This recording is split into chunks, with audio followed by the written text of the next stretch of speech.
Hey guys, welcome to another episode in the deep playthrough of Gran Turismo 5. Previous episodes, this car you see on screen did a terrific job in winning a very difficult race because we were in a stock car, it was untuned.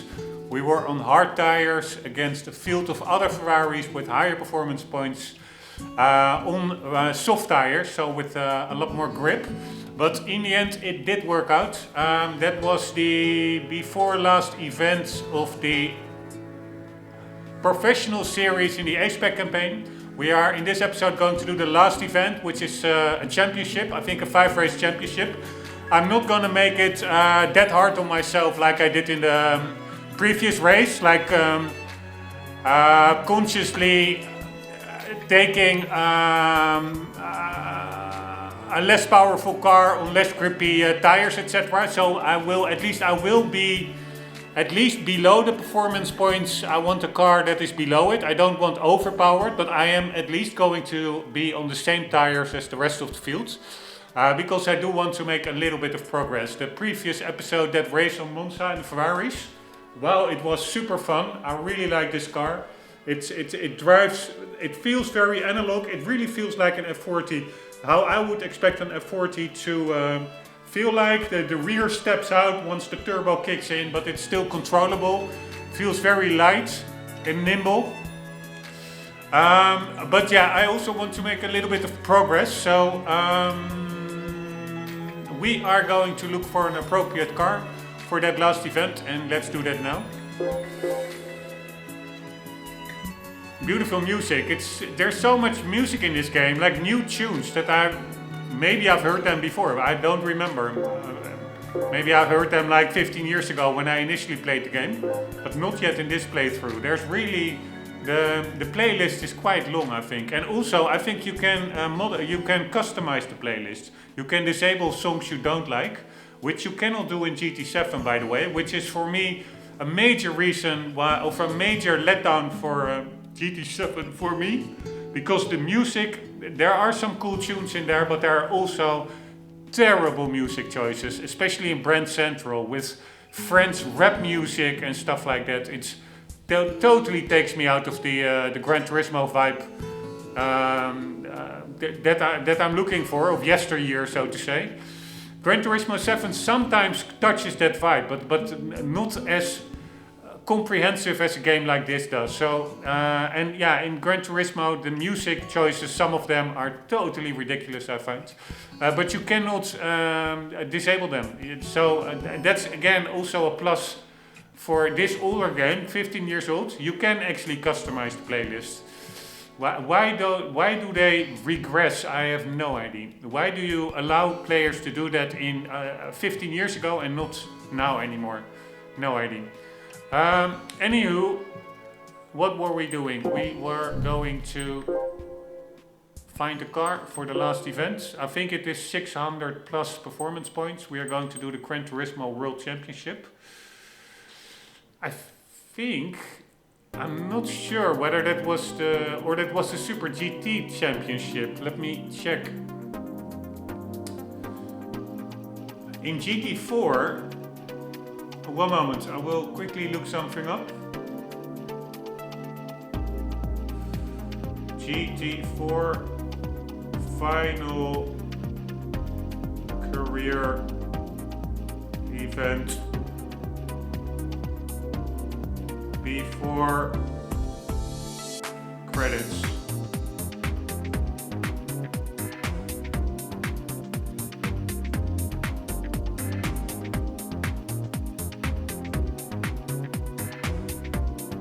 One moment.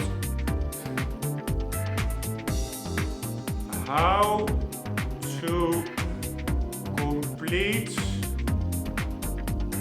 GT4 career credits.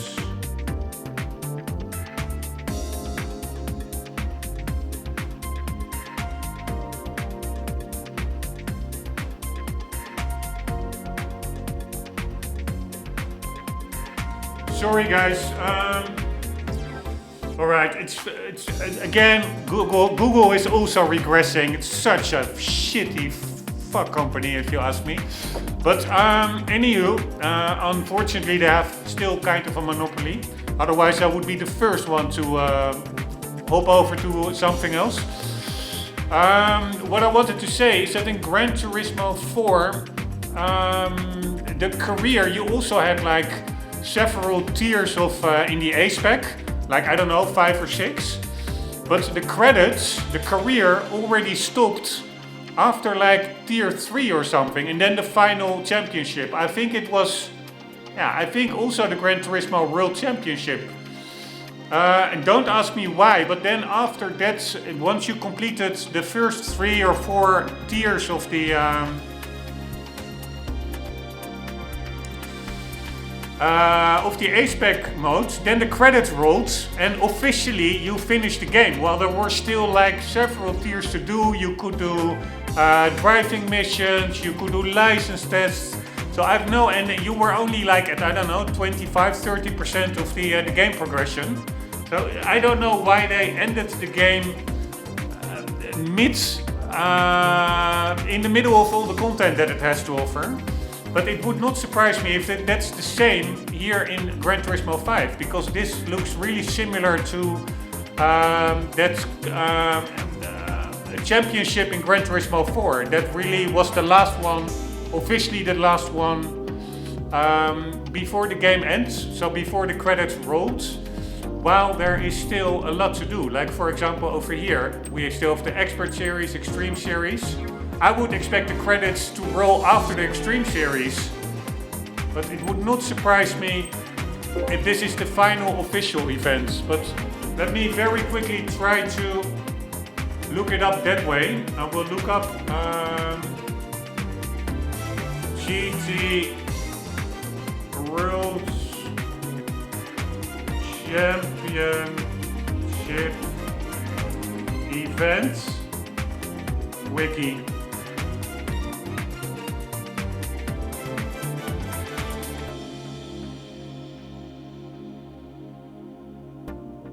Here, the Gran Turismo World Championship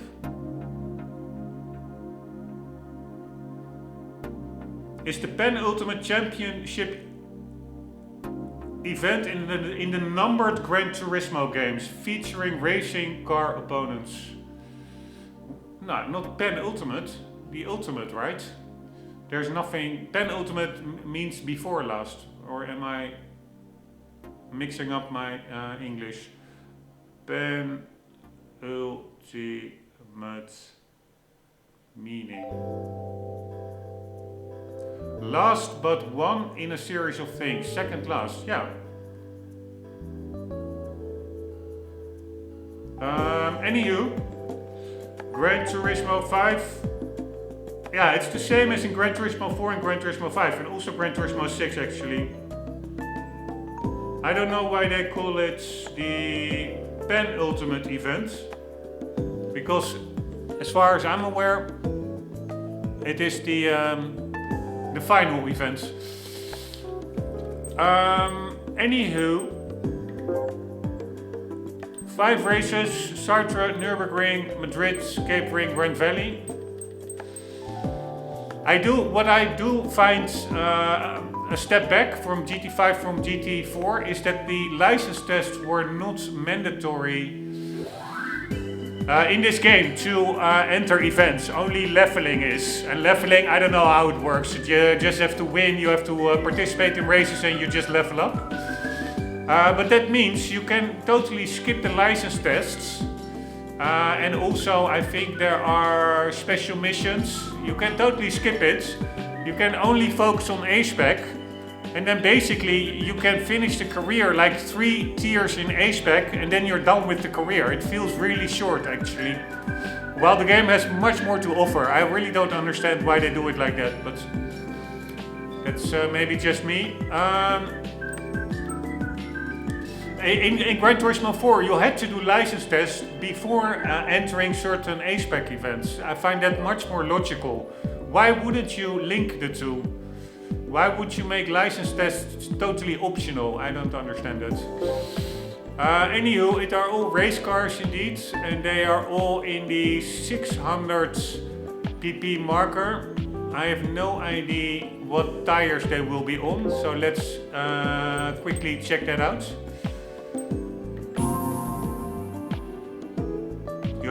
You can only see that in the replay, don't ask me why.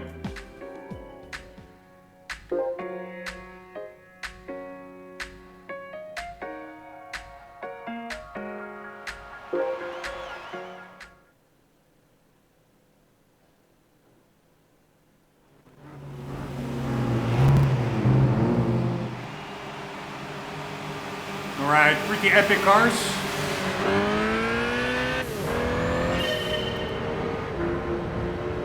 Man, I don't know what it is, but the screen looks very grainy to me.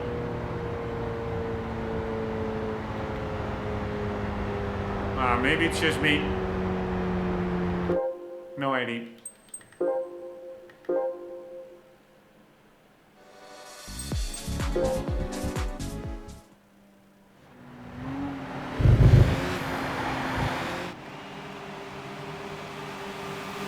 Alright, we are on Sports Hard. You see to the left, top left, a bit in the top.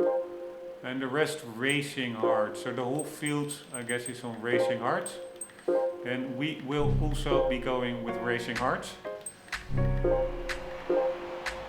And we need a 600 pp car. A racing car.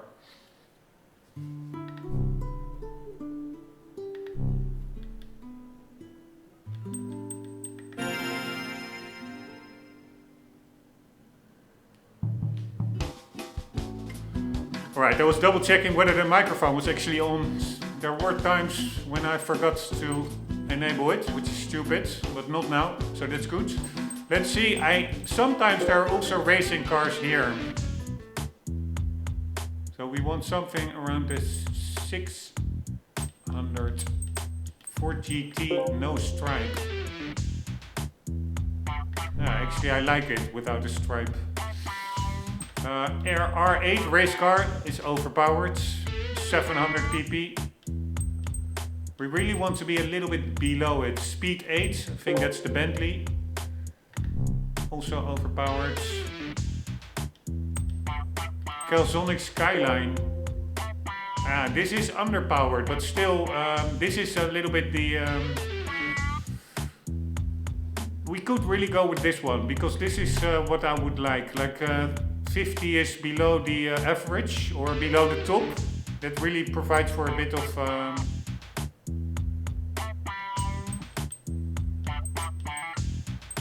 challenge. It's so weird that stick, the D-pad stick on my wheel, often really have to push it down hard to get it to register, and then other times it works perfectly fine. It's super annoying. Of course, it's good that it sometimes works fine compared to that it doesn't ever work fine, but because I really do not want to Arama the wheel. I think I'd lose it for like a month. But yeah, for my wheel that's an issue. The little controller stick, left to right and up is perfect, but down is really, really inconsistent. Randomly it works, randomly it doesn't work. Anywho, let's see if we have race cars in the garage. I don't think so. So we are going to sort by PP.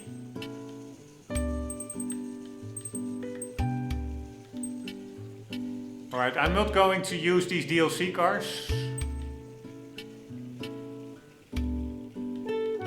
Although this could be a car that we could take.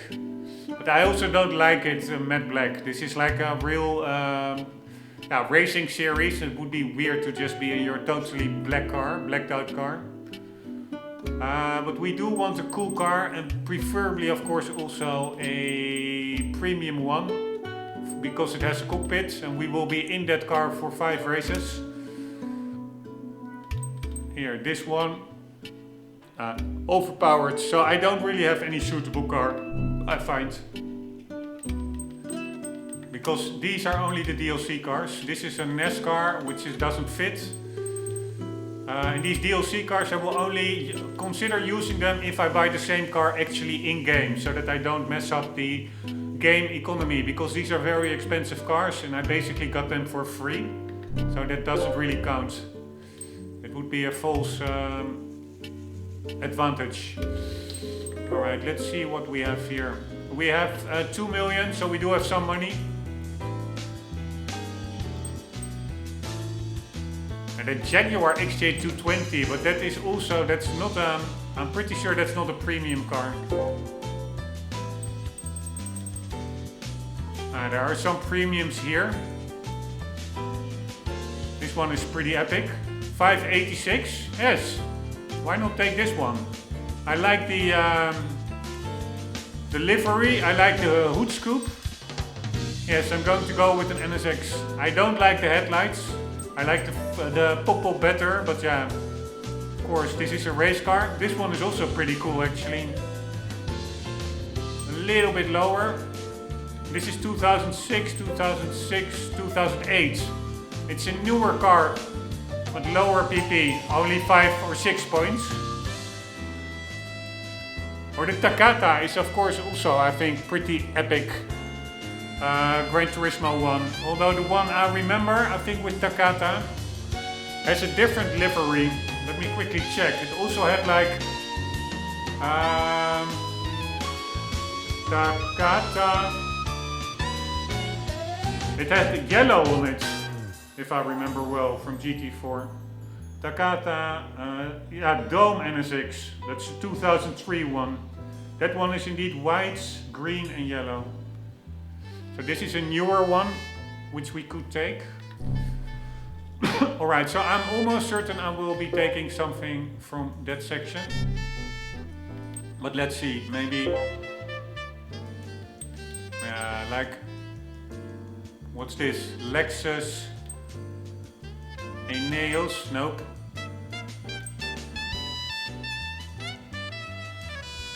Nope, don't really like the styling of that car as well. I find it's...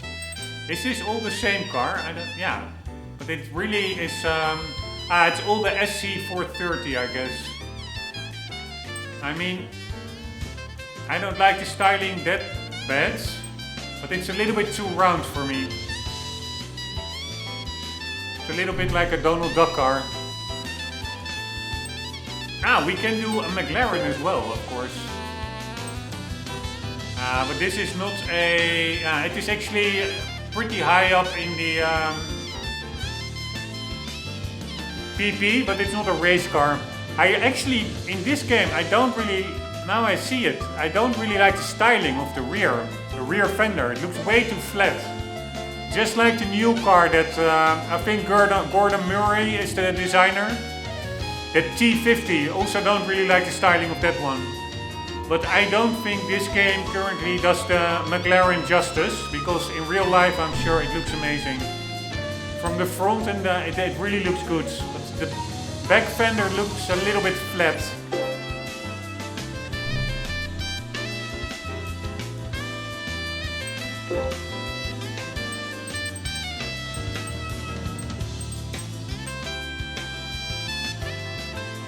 Alright, a very old Skyline race car. I wasn't even aware, or GTR, that this one was in the game as premium. Pretty damn cool. Is this that weird... There's like that really weird Skyline, very square shaped. But that's not this one. Alright, this car I've never seen. Totally don't remember it. Really cool that it's in the game. We could actually take it. It's 603.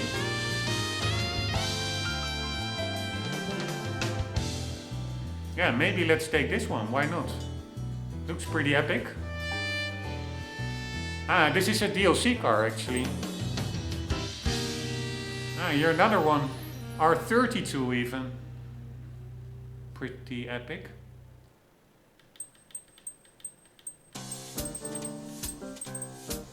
And then here we have more modern ones, which are somehow much lower in PP.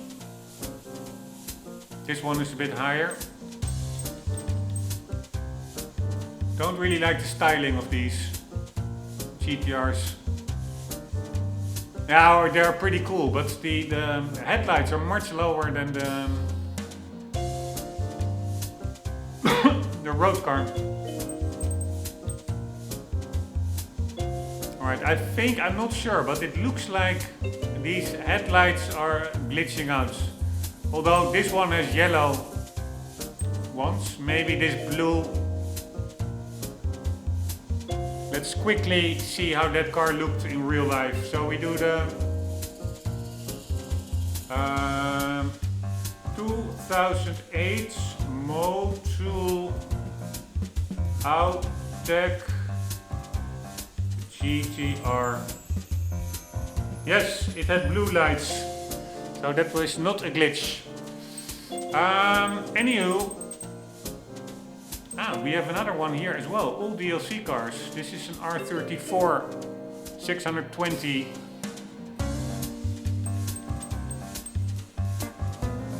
These are pretty cheap as well. So yeah, we could go with this one.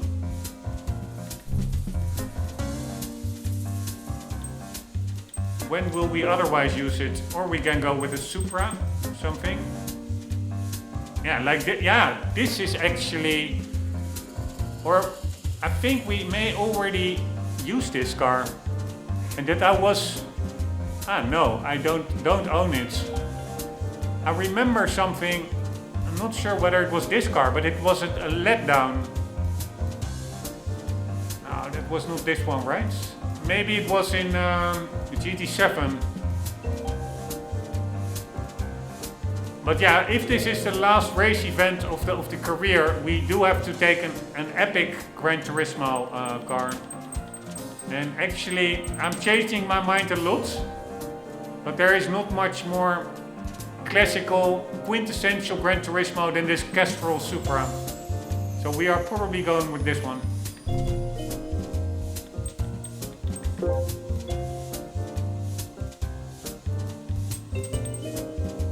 Test car. Weird how such a car has more performance points than an actual race car. Or maybe this is the race car. Yeah, that's a race car. By the way, sorry. Just when I click web away, I'm noticing stuff. The little lights in the bumper. They have like weird coloring, like blue and yellow in the housing.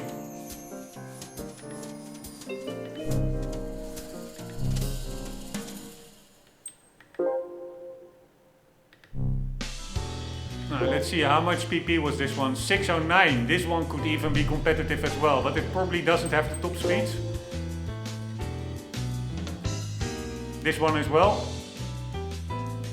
N1 base. I think the N1 series was just a lighter one. Again, I'm noticing something just when I'm pressing away. The rims. Really like the rims.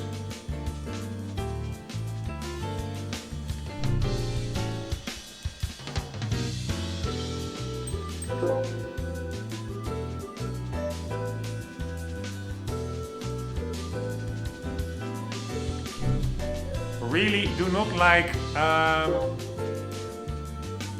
that livery.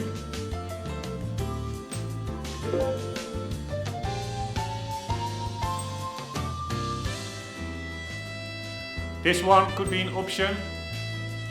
Really ugly front ends. This one I find. Maybe that's just me.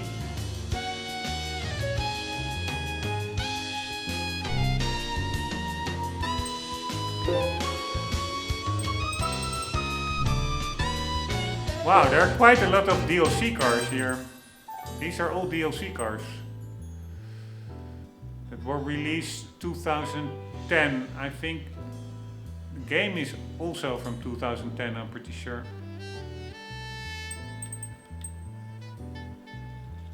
Not sure how that worked. This one as well. Everything with a little purple triangle in the selection icon.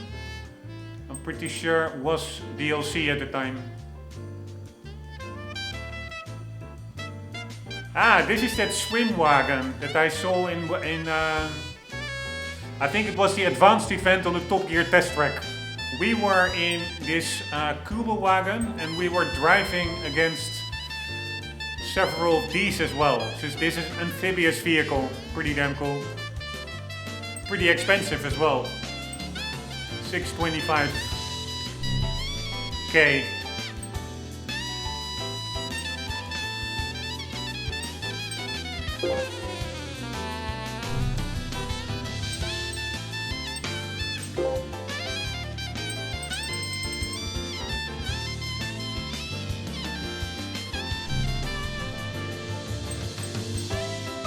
Alright, here are the NSXs. Ferrari I don't think has racing cars.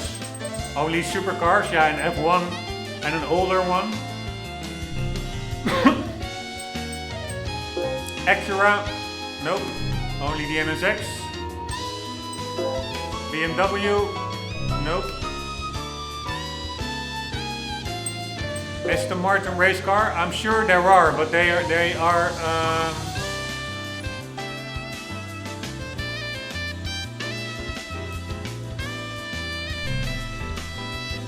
not premium cars, they're like default cars.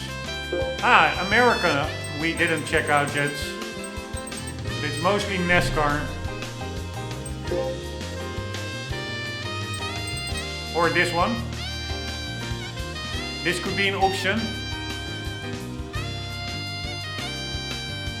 I'm not sure whether this is an actual race car or road car. I think a road car which is track ready.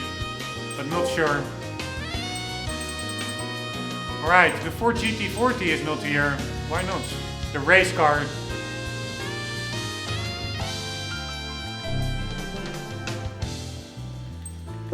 Isuzu? Nope.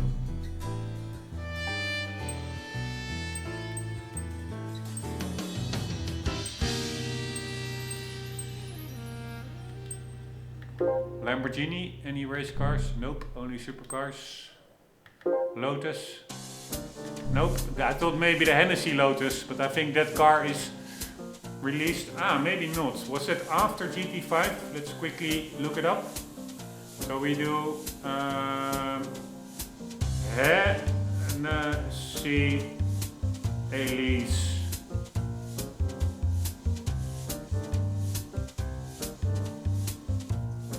Lotus.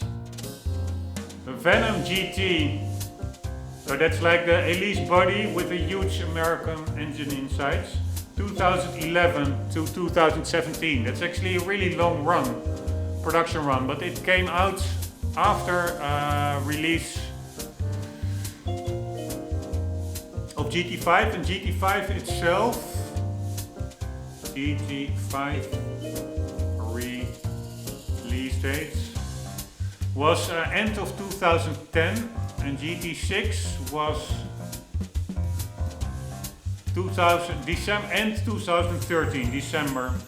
So it had a 3-year run. Yeah, so they could have added Venom GT as a DLC. Alright, McLaren was not a race car except as a normal car. Mercedes, did we check it out yet? Yep, no race car. Ah, the Pagani Zonda is here as well, but I think it will be overpowered. Zonda R. We also have that. Is it that TVR 12-cylinder car? Where there were only like 5 or 10 of mates, and I think it really was made. TVR 12-cylinder race car Gran Turismo. I think it really was made famous by Gran Turismo, that car. It is the the 7.7 liter V12 supercar that was too scary for anyone. And it is the TVR Sibera Speed 12. It is like a suicide machine.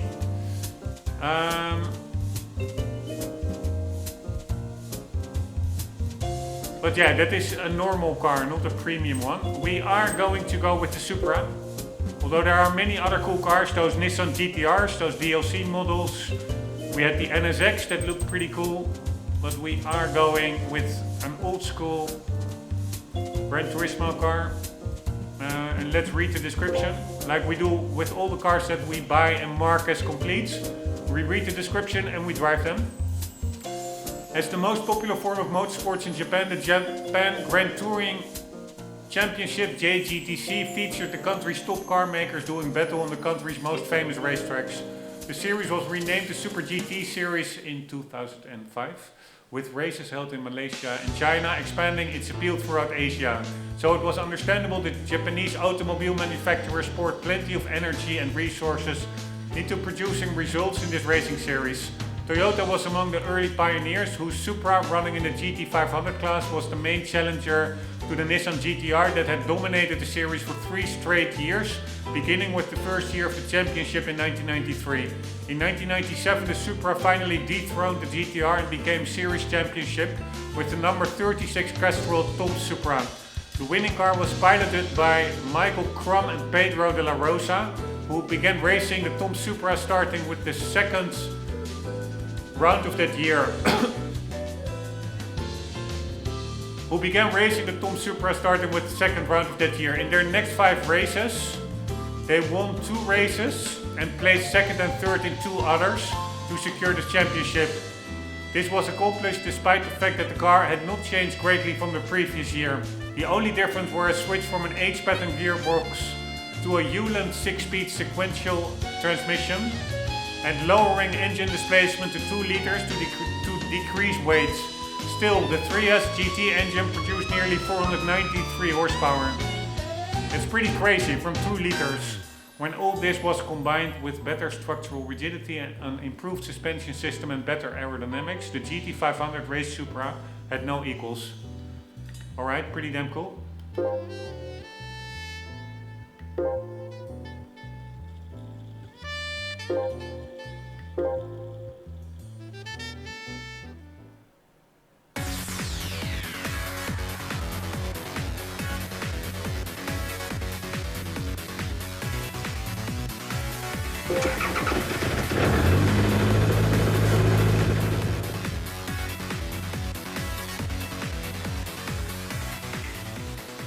Alright, do we need...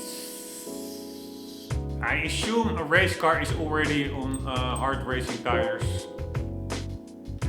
So I'm not going to go into the part shop. I think we can also get tires here still. Alright, event information. A major event for veteran racers the world over. This 5 race series demands top-notch technique and unbreakable concentration.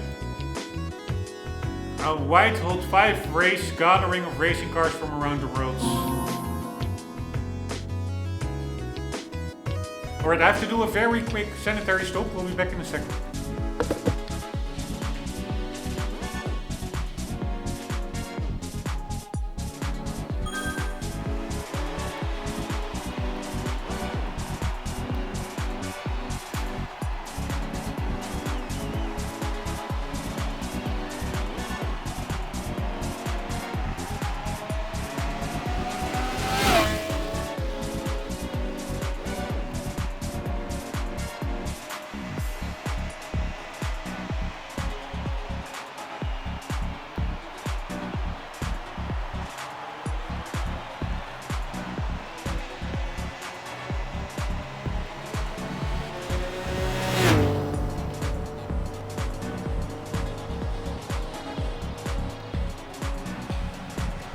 Alright, here we are. Let's disable traction control. Let's check the tires.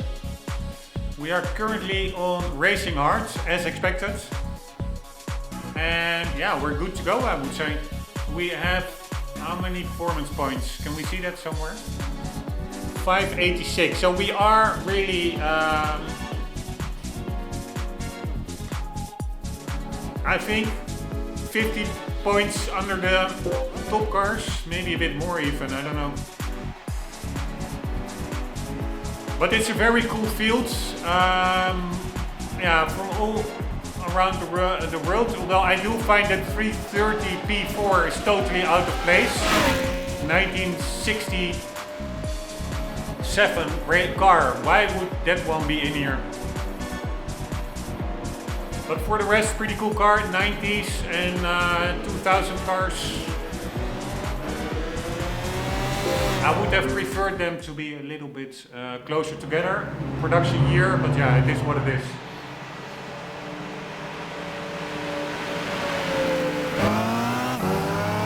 Digital dash. And we're sitting on the right side.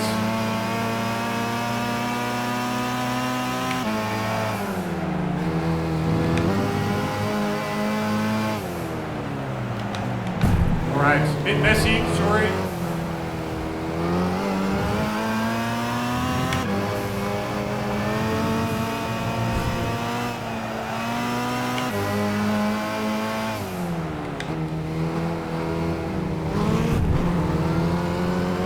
I'm driving super messy, I really have to get back into the flow.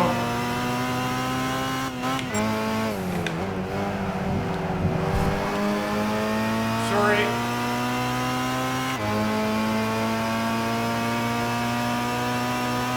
Alright, the sound is a little bit underwhelming, I find, but yeah, it is what it is.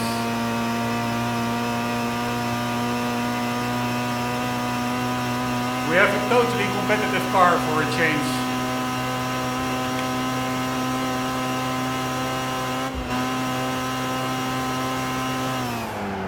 Although I should have probably changed the gearing a bit.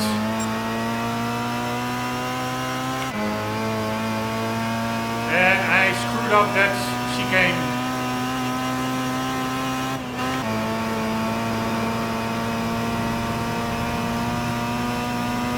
Let's do a bit of slipstreaming.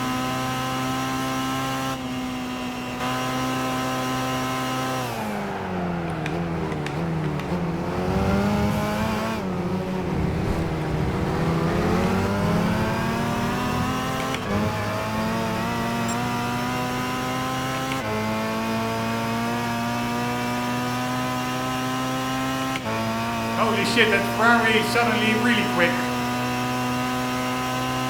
Which honestly takes me a bit out of the immersion.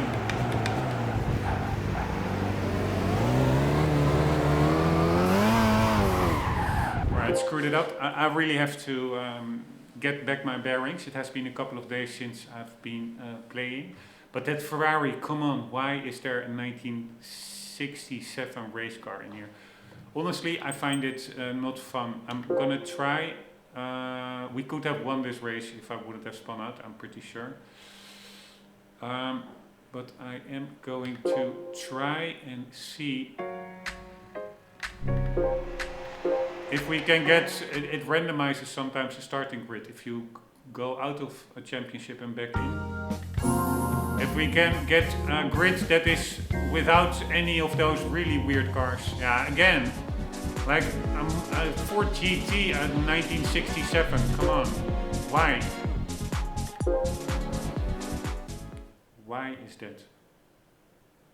I'm afraid there will always be one weird car on the grids.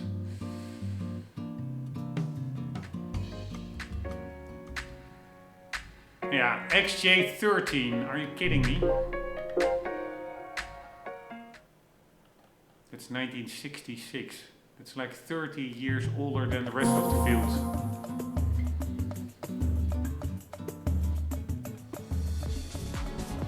Again, the P4.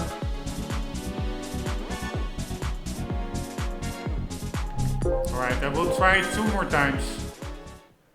And if not, then we go back to the P4. line up, because that's where we started with. That was our random initial grids.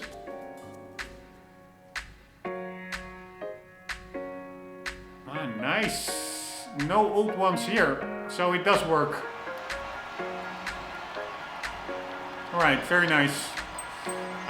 This will be, but we are now against an R8 LMS race car, which is way overpowered, so it will probably be much tougher this race. And now knowing that, I don't know if I have a race transmission, but we could use a little bit higher top speeds. At least for this race.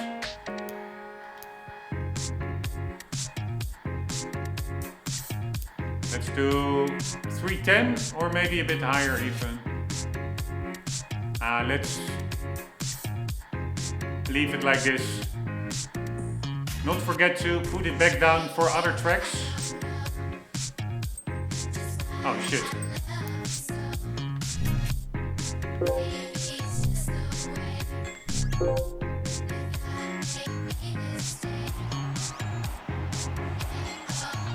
Or do we want a little bit more top speeds? With that R8.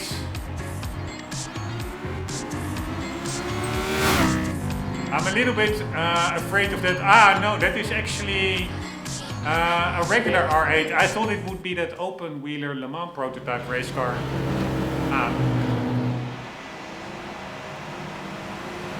Alright, here we go.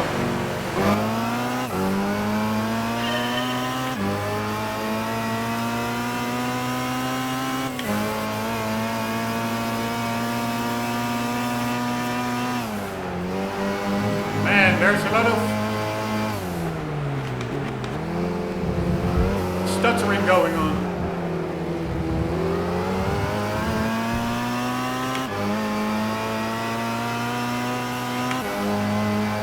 That R8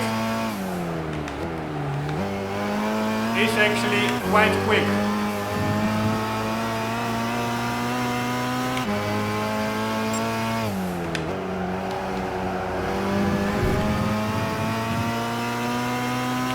We can catch a little slipstream.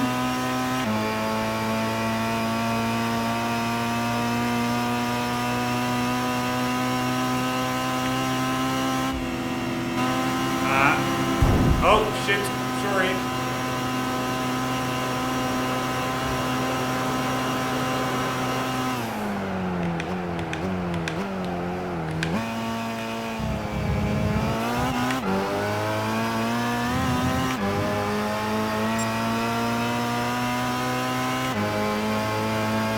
Right, so far so good. Although that NSX in the rear view mirror is really fast, I should probably let him pass and use his slipstream.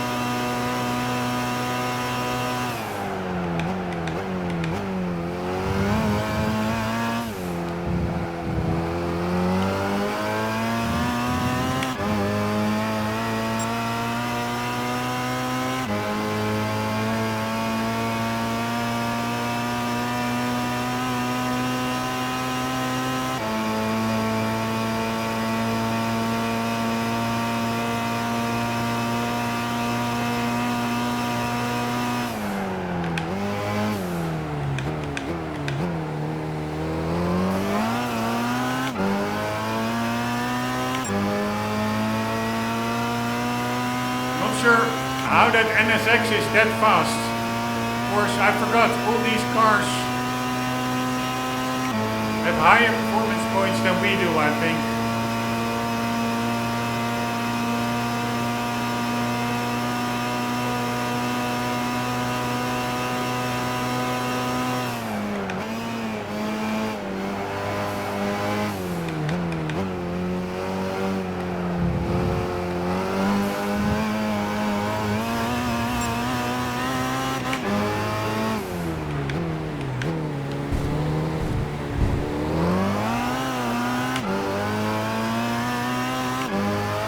Bit messy, but it is what it is.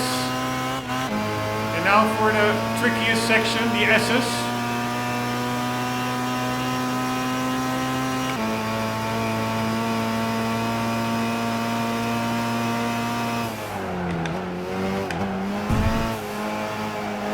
Taking it careful here because it's super easy to screw it up.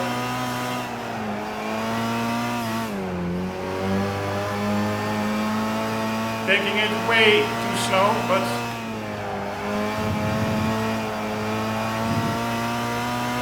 better slow and getting through than fast and crashing out.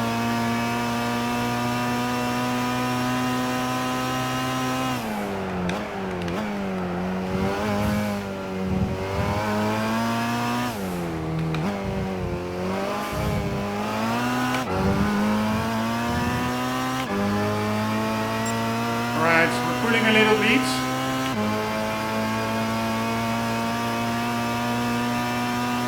Still, the frame rate is honestly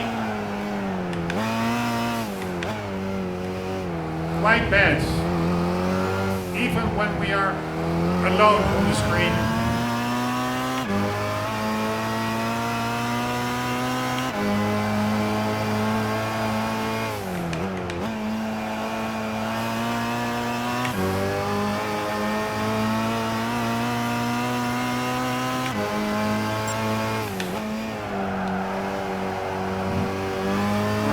Screwed up that corner. The AI is also not that fast over there, I think.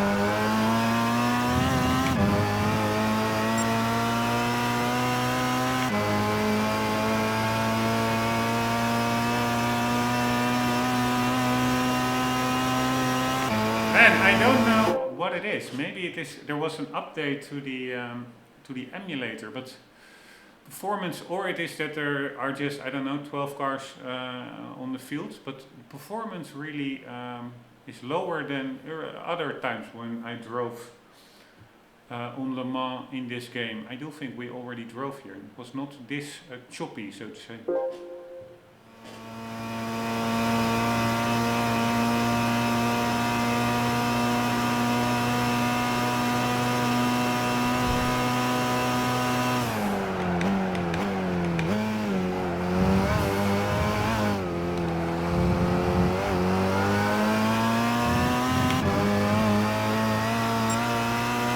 Right, but the car is pretty easy to control.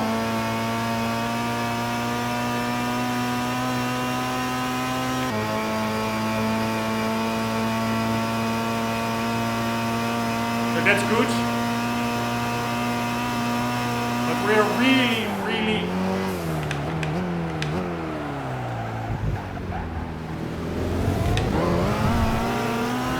lacking top speeds. God damn it, will we still make it? Always screwing up that braking points. I doubt I will make it still, god damn it. Or maybe in the S's.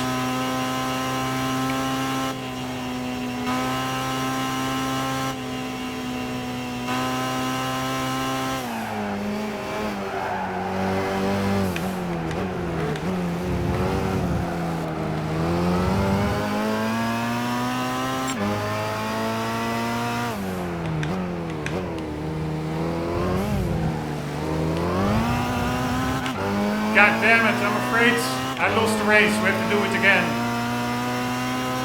I wanted to make a bit of progress.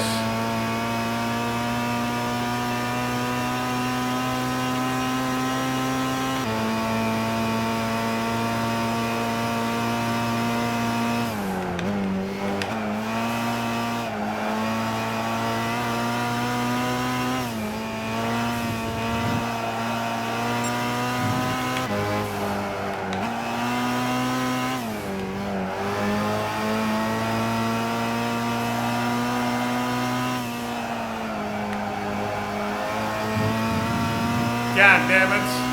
Screwed it up. Only because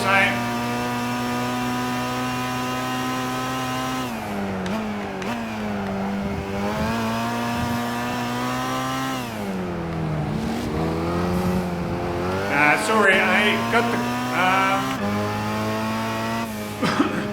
the chicane a little bit, but yeah, normally I want to win clean, and yeah, this was just a bit tough racing, but I don't want to redo this race just because I missed one braking point. And I do want to win all the races, so this one is in the pocket.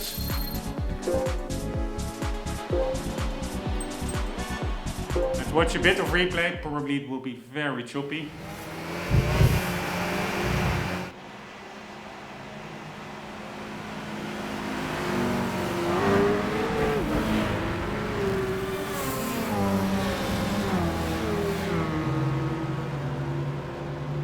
Pretty cool field, really feels like that JGTC indeed, Japan Touring Car Championship.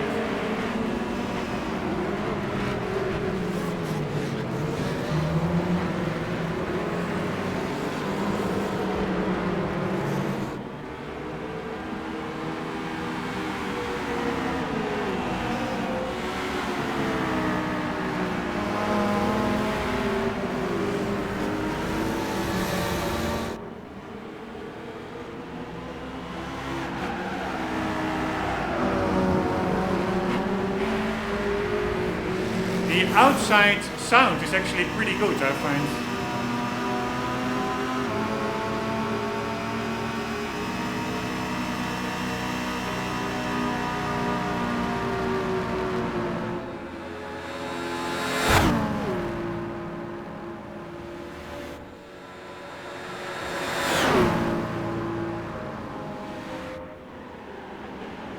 Yes, this looks pretty epic, I have to say.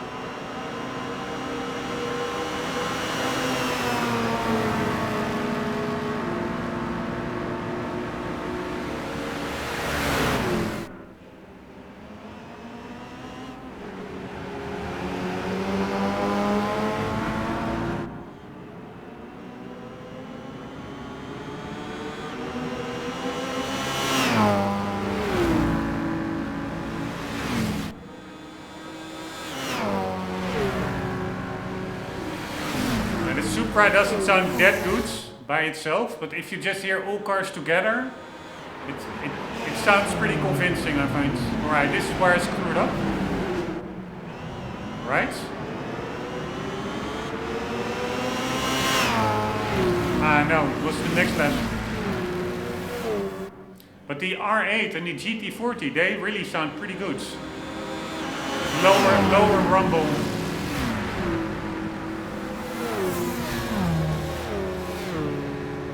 Compared to the this that sounds a bit like a sewing machine, the Supra at high revs.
Alright, I find it looks pretty cool.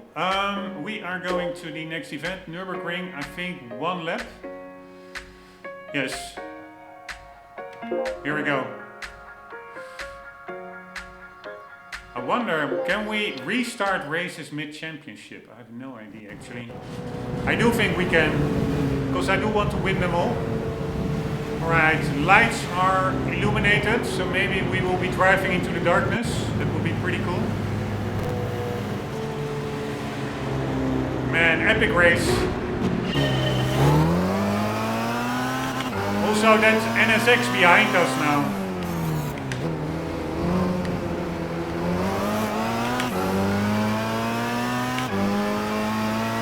Alright, very easy to make mistakes. I'm really going to drive a bit conservative. And in a race like this, normally I really want to race a bit clean. But in a race like this, with race cars, tough fighting, I don't mind a little bit of scrubbing and bumping. As long as it's not intentional. Oh man, I hate this corner so much. As long as it's not intentional and it doesn't provide too much of a false benefit. In other races, like in the 512 in Rome, I actually spent hours. I almost went on the grass, which means you're done. Holy shit. But there I spent hours trying to win a race without any contact. That's really hard to avoid. So in a race like this, not gonna bother that much.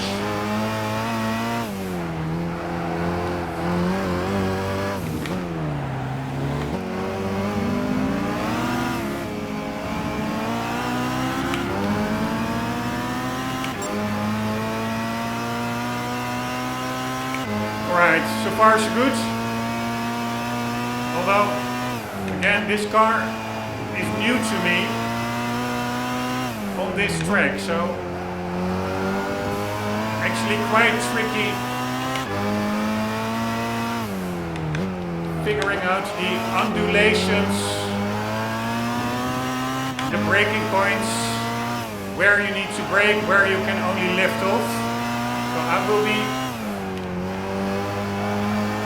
a little bit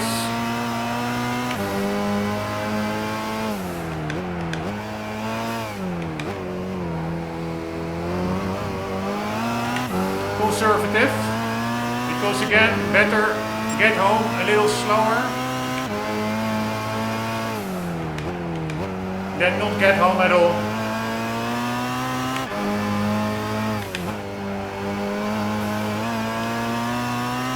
The car really is pretty easy to handle, but I'm sure it will also be really easy to accidentally overdo it somewhere and spin around.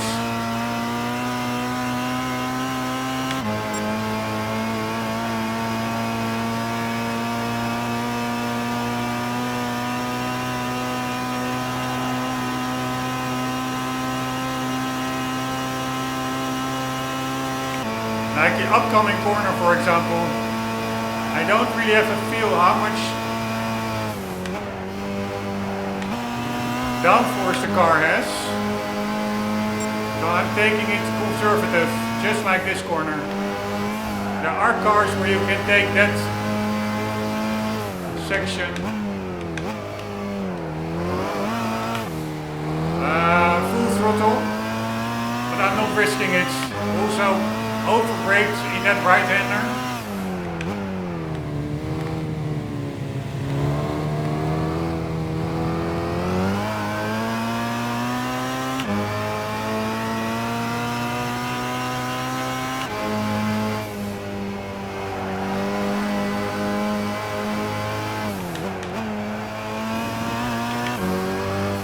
Also quite technical, tricky section over here.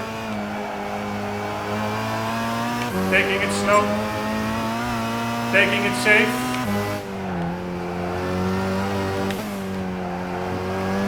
Just like over here, very easy to screw it up.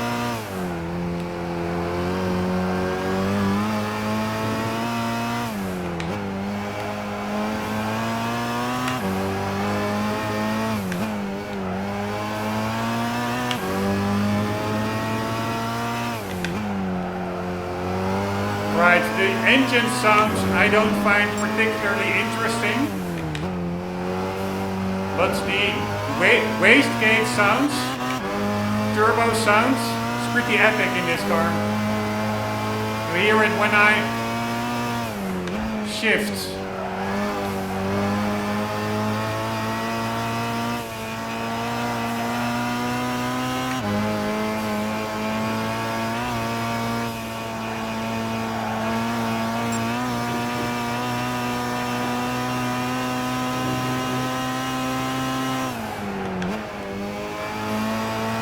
Always hard to find the optimal braking point over there.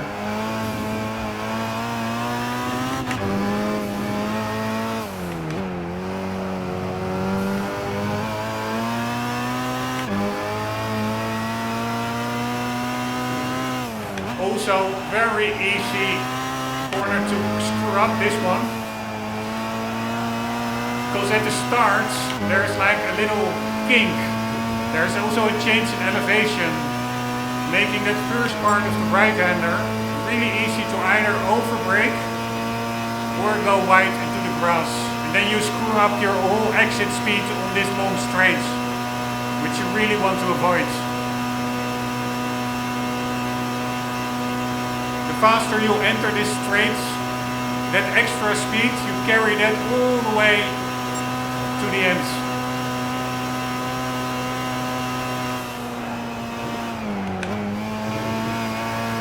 Also a bit tricky often how to navigate that braking zone.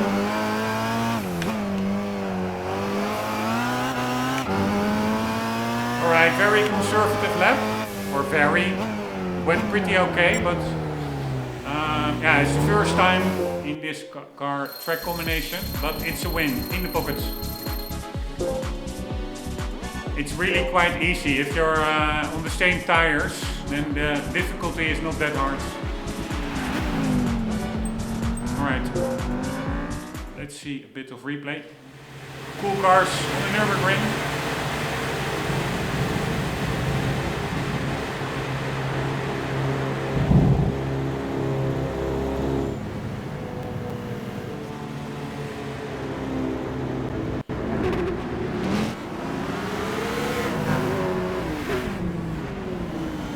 That Castro NSX behind our car, that one is really epic. Also really a quintessential, these two are really quintessential. Then also the GT40 behind it. There are a lot of really quintessential Gran Turismo cars in this field.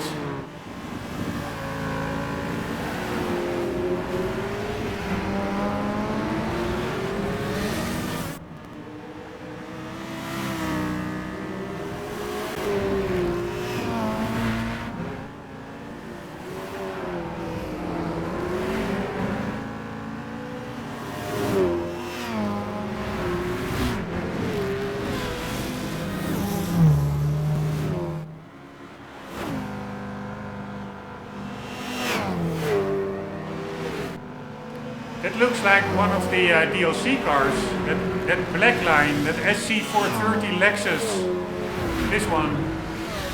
Maybe it's not. Maybe it's just a black car that you can buy regularly in the game.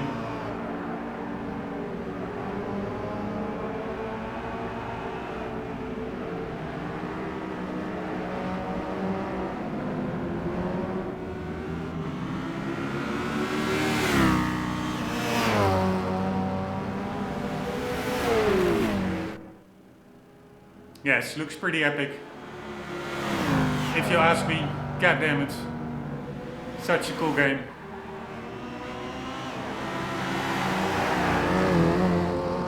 just despite all the customizability etc. of GT7, it just doesn't capture the vibe that a race like this has. I don't know why, it just doesn't, in my view. These are the real Gran Turismo races.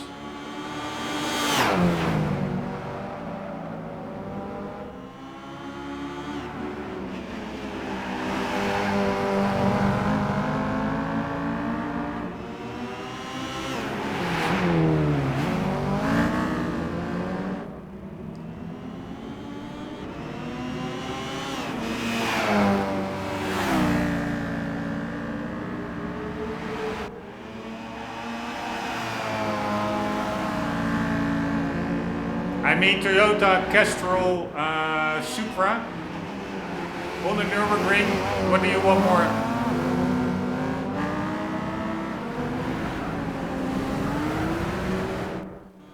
This really ranks up there for me as regards to car racing in general and car racing games specifically.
Just curious what that graffiti on the road said. 1 second.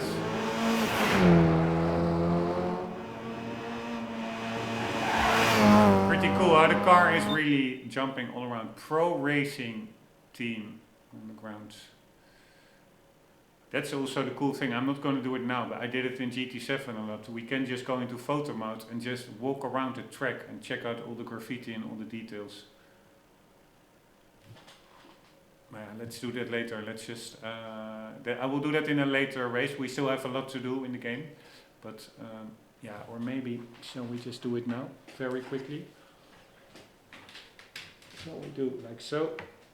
I have to connect the controller, which I do think you can hot plug. Yes, in the emulator. So we do like so, and then. I did that in GT7 like a year and a half ago when I was in my first part of the playthrough. I had like this really tough race in the, or not tough, I made it tough for myself. I wanted to get a certain time on the Nürburgring in the BMW M6. I think it was a circuit experience. I wanted to get into the sub 630s or, no, I wanted to be quicker than the demo lap. So the goal time I already had, but then the demo time was my Blankenberg. That was my target, and then I basically walked all the way around the or walk. You go of course a little bit quicker. Hardbach, 2008. I walked all the way around the Nürburgring to check out the corners, Also check out the scenery, but it was really fun. And honestly, I find that yellow colored graffiti and stuff almost looks better than in GT7.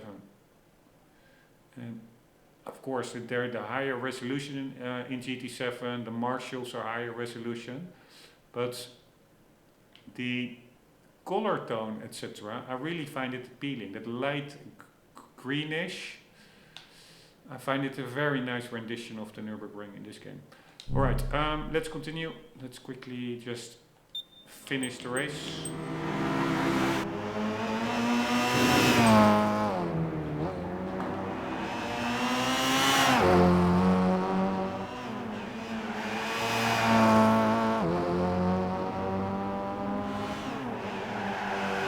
Here, but seriously, over there, I do think, I don't remember that well how the graffiti was on the ground on the Nürburgring.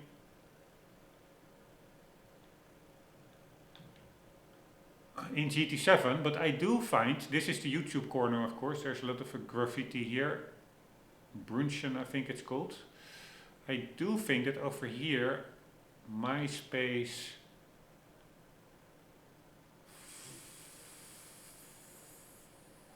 Farley Plaza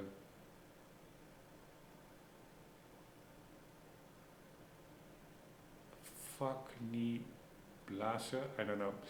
But I do find, at least I saw it over here, that the graffiti in this game is much more colorful. There are different colors of graffiti, which makes sense. In my view, if I remember back, there were also some different colors in GT7 graffiti, but not as pronounced as like this yellow one and the green one over here. So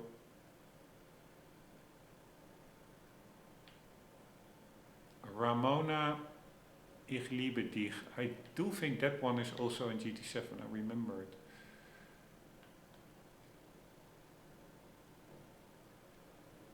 But yeah, again, god damn it, this is a 15-year-old game. You would not say that, in my view. Here, also these eroded little corners of the curbings, the color of the grass texture, I just find it all amazing.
Alright, very, very cool.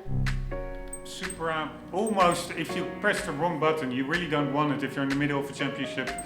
But very cool Toyota Supra on the Nürburgring. And now we have some shorter tracks. Let's turn down the top speeds.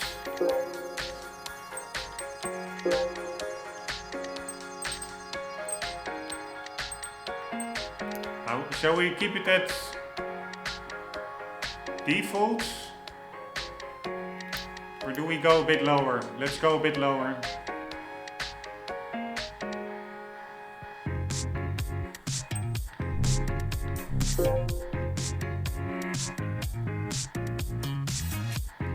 Such a cool song, this as well.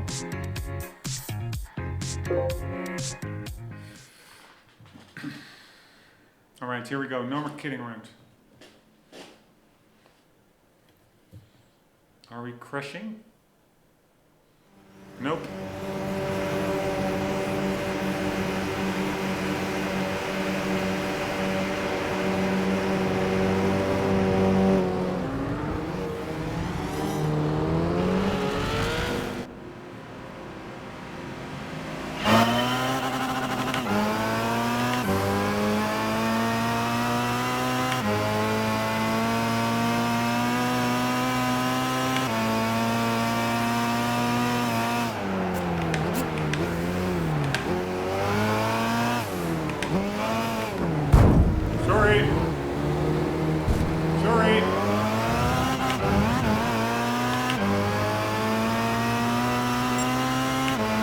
I forgot how many laps we have to do.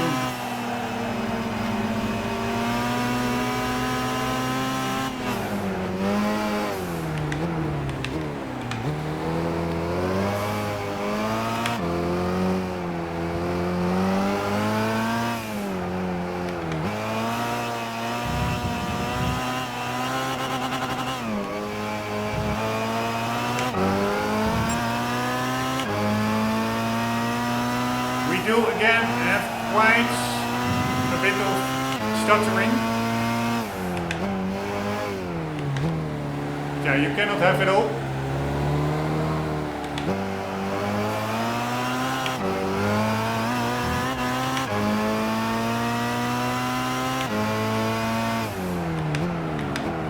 No way, no way, no way. Alright, no way, we cannot start over. Fuck me.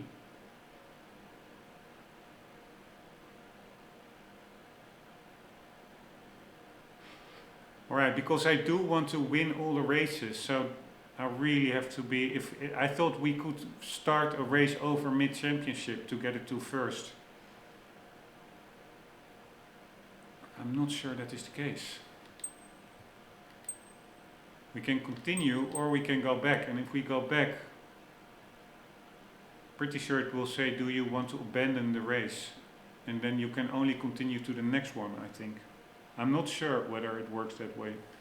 But I do have a problem now, because am I still able to make it? Alright, let's just try it.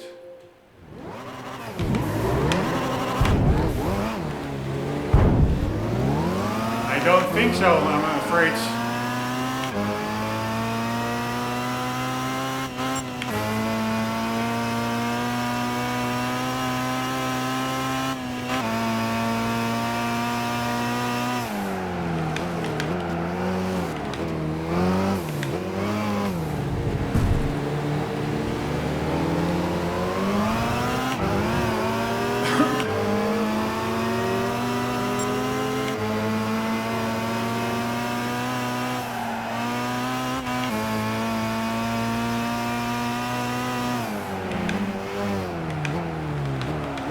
Oh, fuck my life, man. Fuck my fucking life.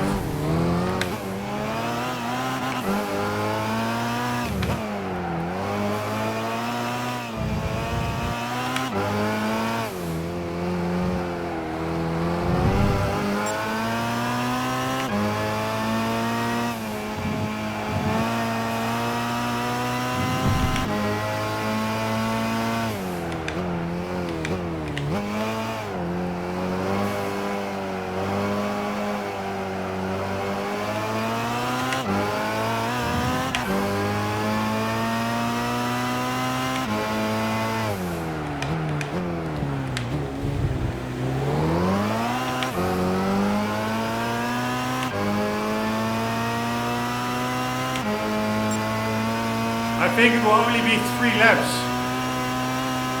If it's 5 laps, we're good, I think.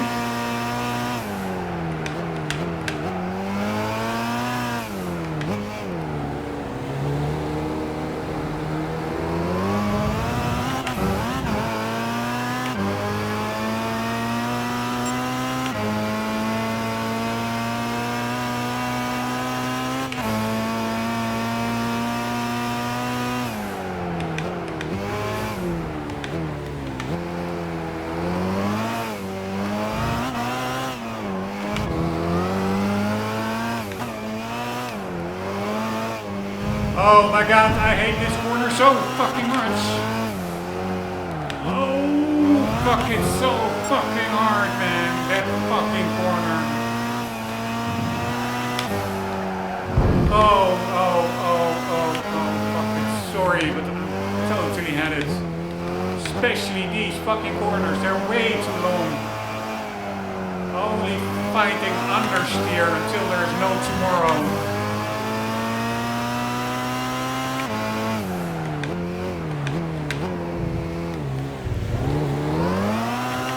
Now the question is, do we have still some laps? Yes, we do. Nice.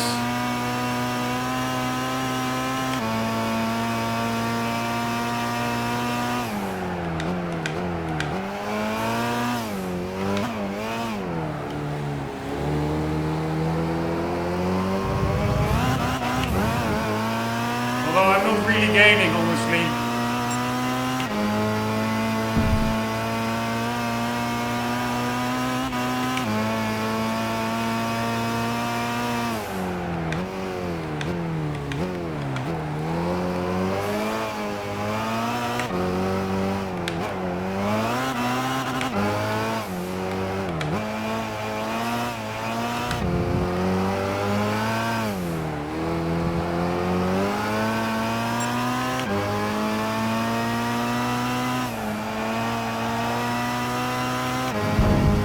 Oh my god.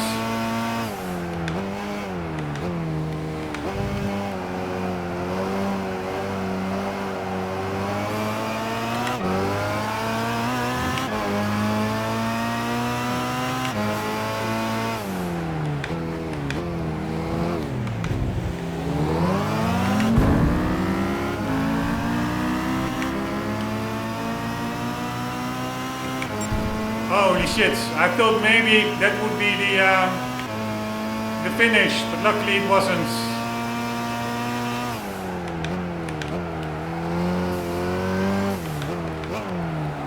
Oh my god.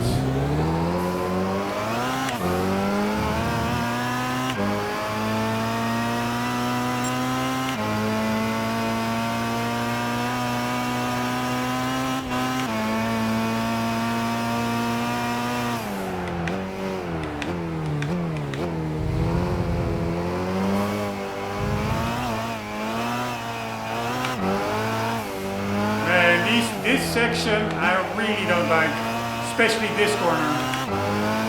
So easy to slam into the wall.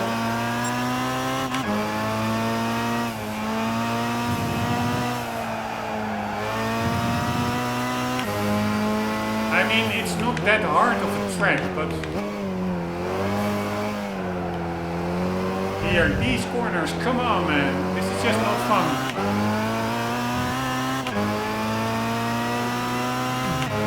In slower cars, it can be fun, but not in these cars, I find. Anyways, in the pockets. And I'm really not sure, maybe we can restart a race, but I'm not gonna take the risk, because if I now finish second or third, then we have to redo Le Mans, we have to redo Nürburgring, we have to redo everything.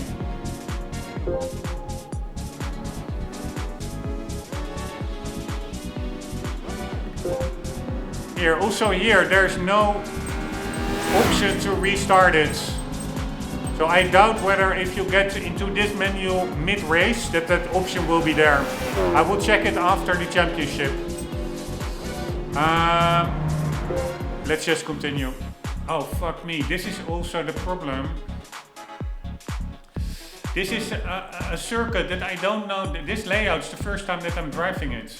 I did drive the outside section, but not this full section with that indoor section connected to it. But how many laps do we go? 5 laps, alright. So there's some time to get used to it.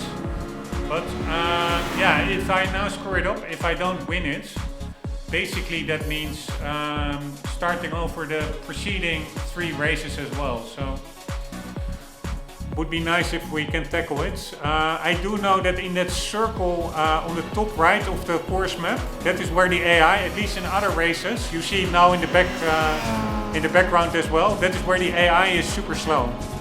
But I now see that we're driving it, I think, in reverse actually. Alright, so this will be totally getting used to the track layout. Yes, we're driving it in the other direction. Maybe I've driven it first in reverse and this is the normal layout, I have no idea. I do know that I didn't drive it in this direction before, so that will be an extra tricky thing, but let's just see how it goes. Here we go.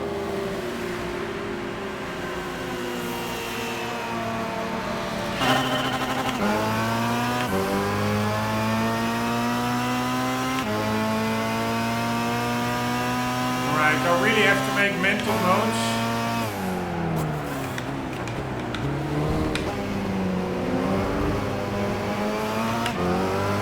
Where to brake.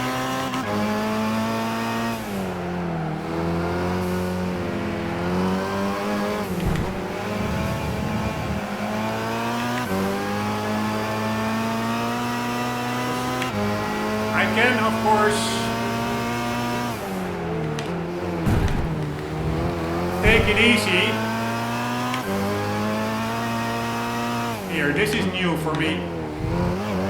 I do really like this track.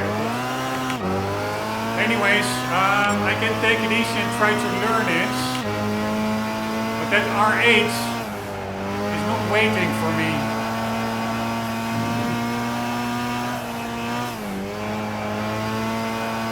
And honestly, it's really hard to see where you're going.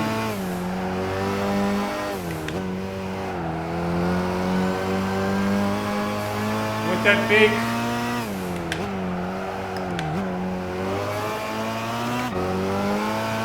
A-pillar to the right.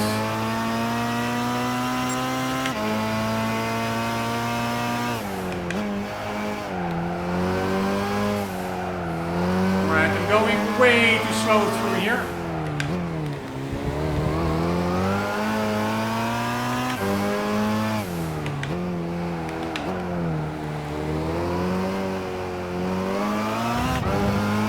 I hope I can catch him in that circle.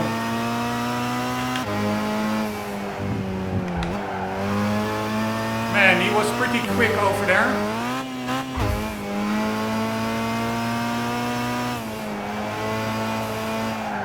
Here, this is the circle that I meant.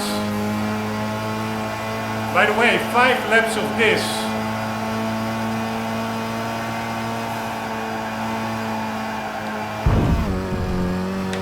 Pretty long.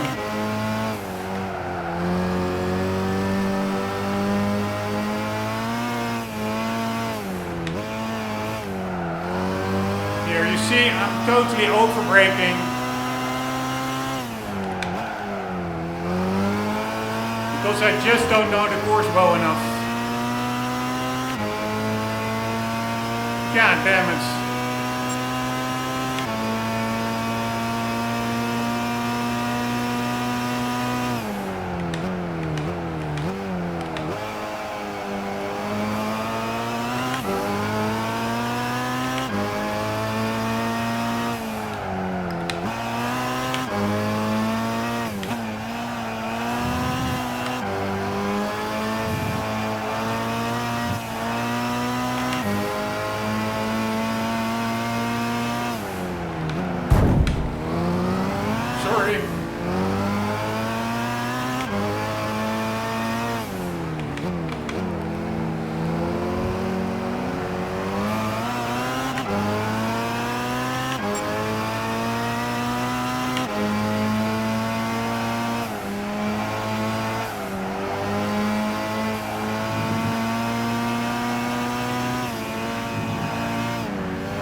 God damn it, man. Fucking hell.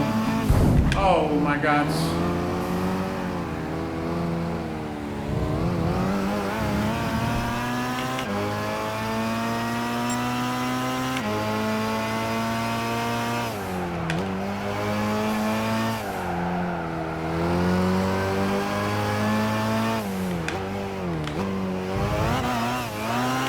Alright, I'm driving really bad. I really don't care. I really want to win this one. I'm not going for the fastest time.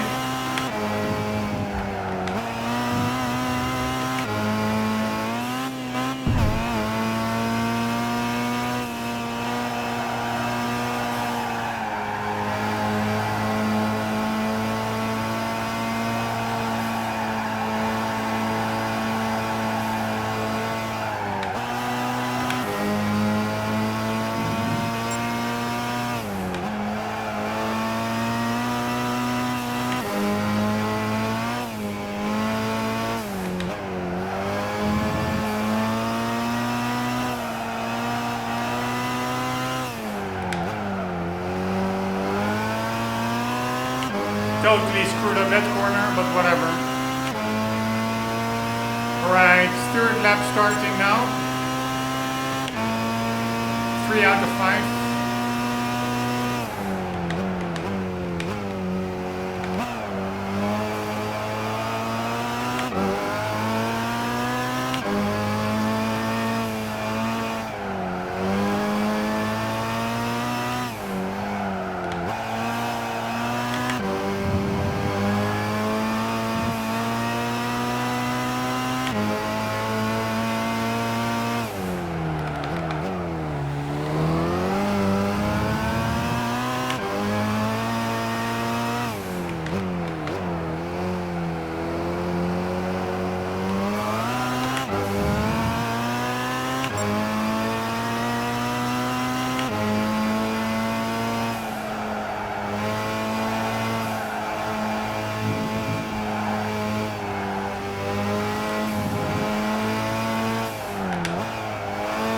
And so much overbraking, just because I'm not confident where the corner will go, like over here as well.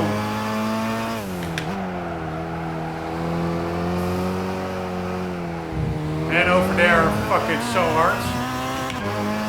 I was having quite a nice lead. Totally screwing that up now.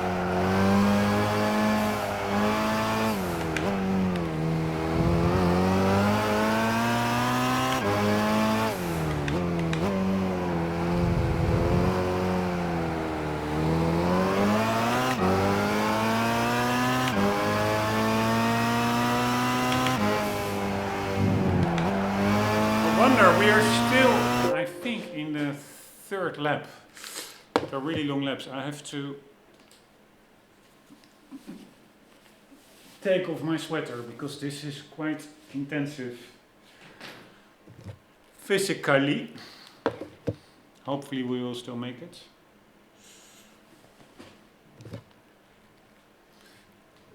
I'm also going for a very quick sanitary stop. We'll be back in a sec.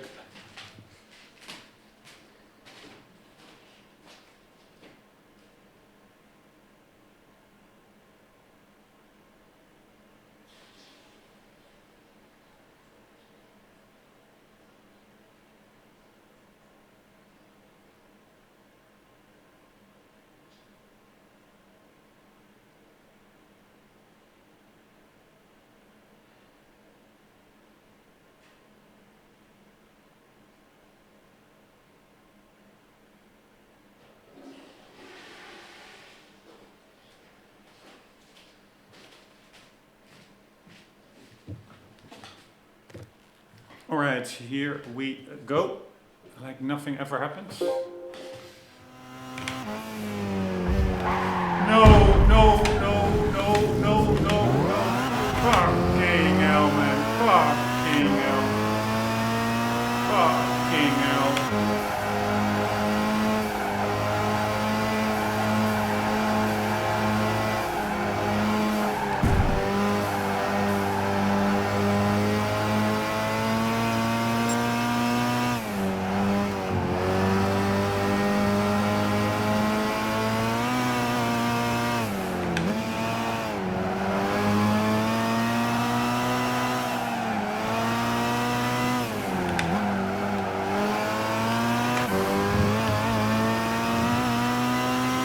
Alright, I'm not sure.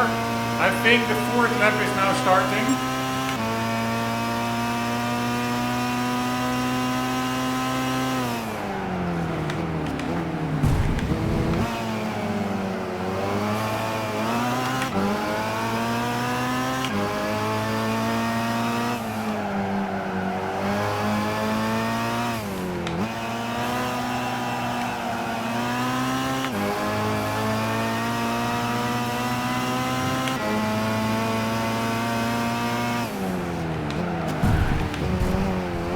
Sorry,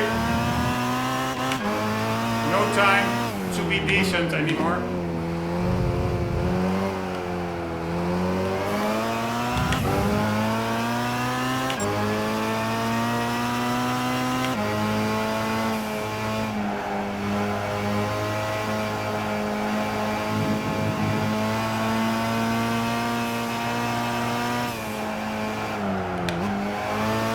Oh my god, oh my god.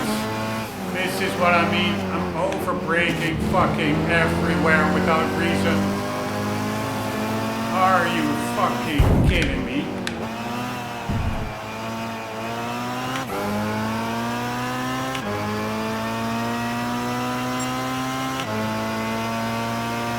Oh my god, this is annoying.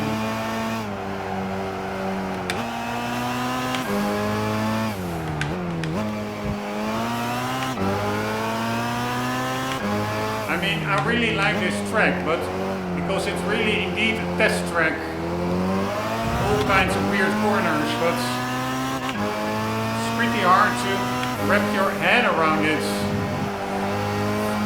if you really want to be quick.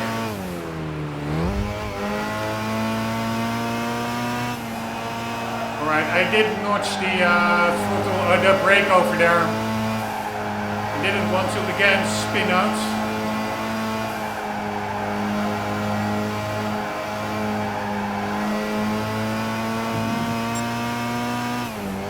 That is really where you can gain a bit in that circle. I'm immediately pulling a bit of a gap.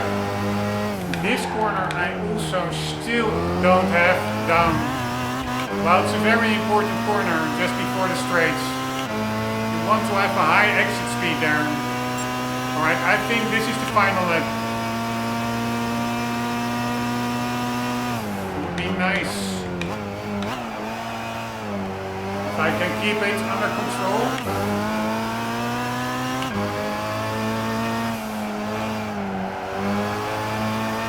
But again, it's so easy to, like over here, just screw it up.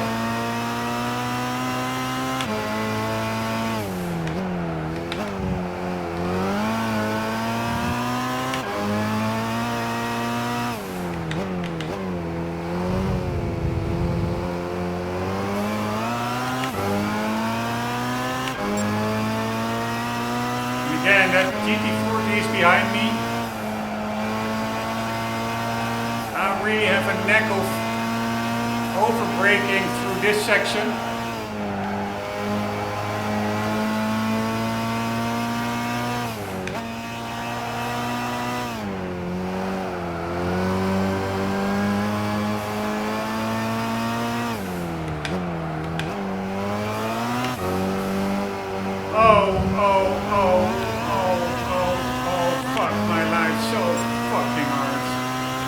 So frustrating. This corner I also still don't have down. But the good thing is that that circle is coming up.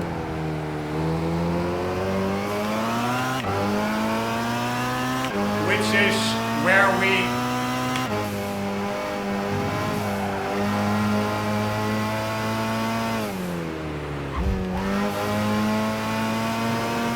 little leads.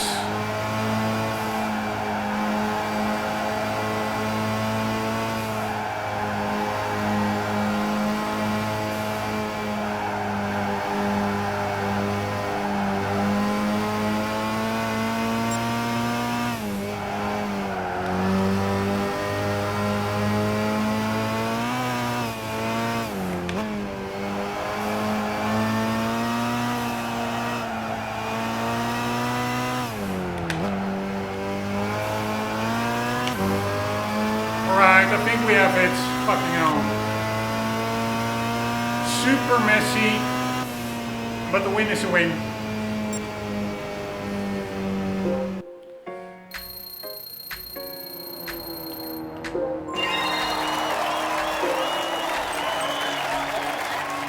Alright, let's watch one lap of replay. Mayhem on this weird circuit.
Again, kudos for this game. These tracks, they are really quirky, but they're exhilarating at the same time. Also, there's quite a lot going on with grandstands, people walking around, like huge hills, huge drops.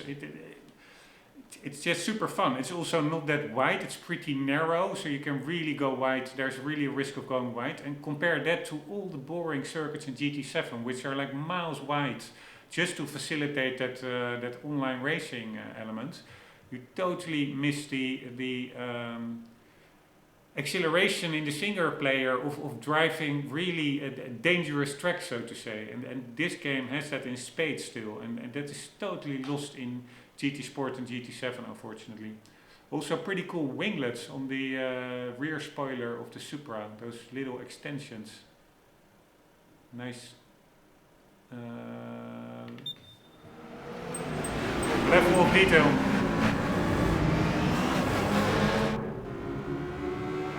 Here you see people around, even if they look more cardboard than GT7, all the tracks they feel that there's more going on compared to GT7. GT7, also Tokyo for example, in GT7 feels totally barren. It feels like you're driving through an apocalyptic deserted Tokyo. And there are other examples. There are no other city streets. All the original circuits, they are, like for example Grand Valley Highway, that is no way resembles the original anymore.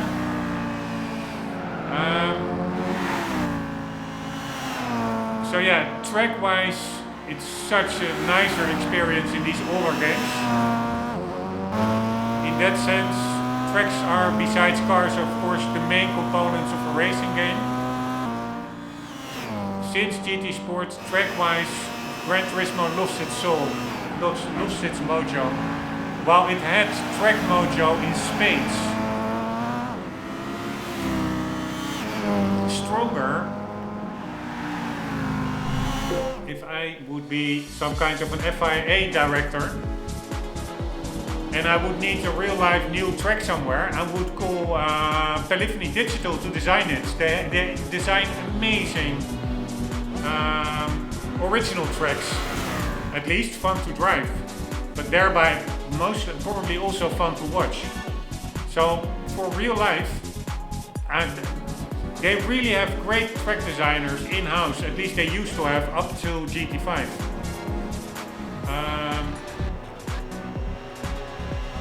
And that's a pity, that is a bit lost in the modern games, or totally lost. In the modern games they have like the Barcelona circuit, it's really one of the worst designed tracks ever. Very slow corners, very long corners, constant understeer. It's no soul whatsoever, it feels totally artificial. And that's where their development capacity is directed to. I don't understand why.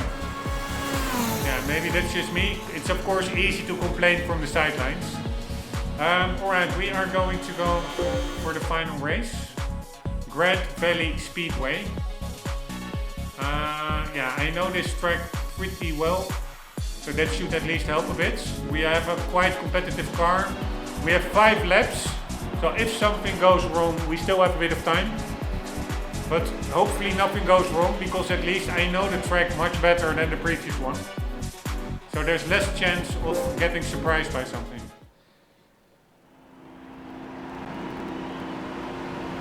Although I forgot to, do I need a higher gear ratio? Probably, but it's not that bad. I think default the top speed was 300, I set it to 280. There is a pretty long straight here, but also not that long. The car for the rest is really quite well balanced and competitive on speed and acceleration and grip. It's weird because the performance points are lower in this car. Man, so cool. That GT40 and then the NSX in the rear view mirror.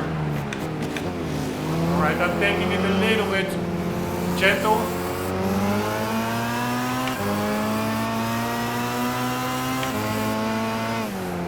Actually, you should take it gentle over here. It's really easy to screw it up, to go wide in these corners. Although again, the car feels really planted.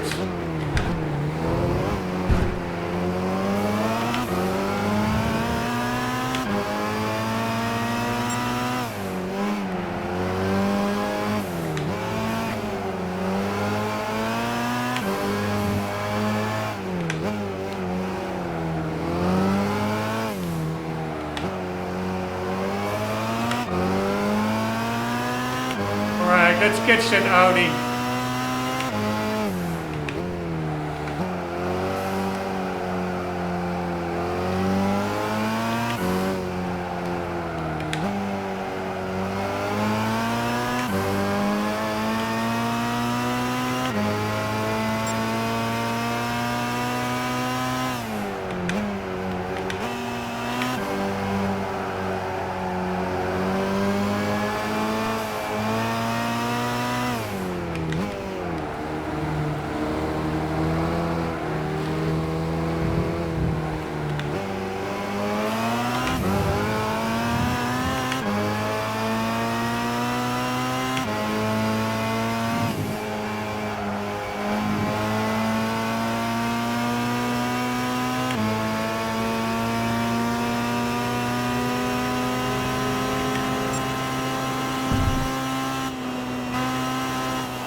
Oh my god, fucking hell, man.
Alright, lap 3.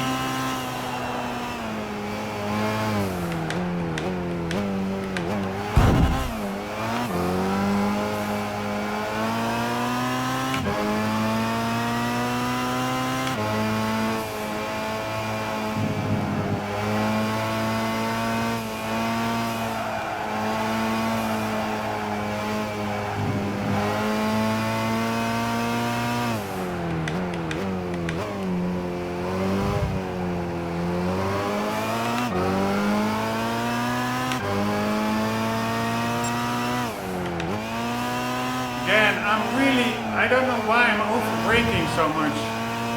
Probably because the previous attempt I under braked.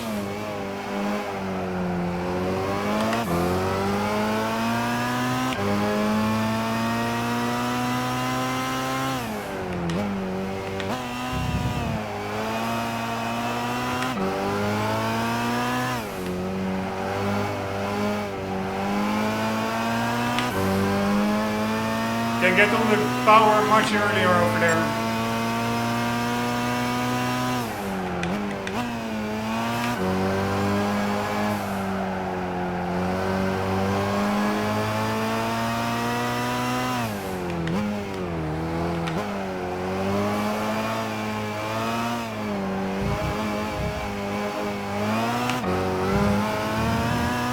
Man, these are annoying corners. Those corners that are super tight and also too long for my tastes. Alright, lap 4 I think this is.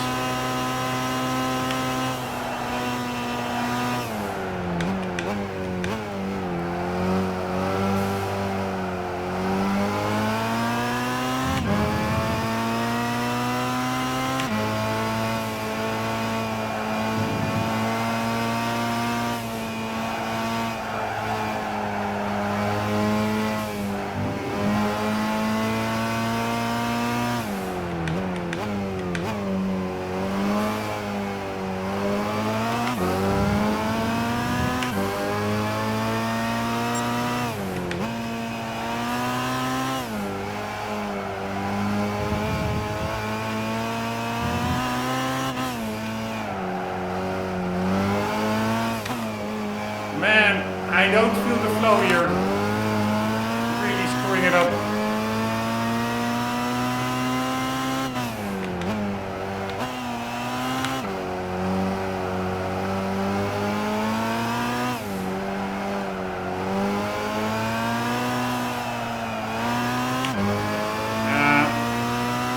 Should have committed to that acceleration out of the corner better.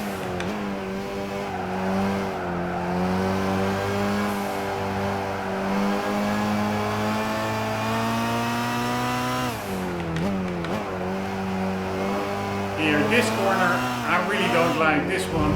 It's so tight.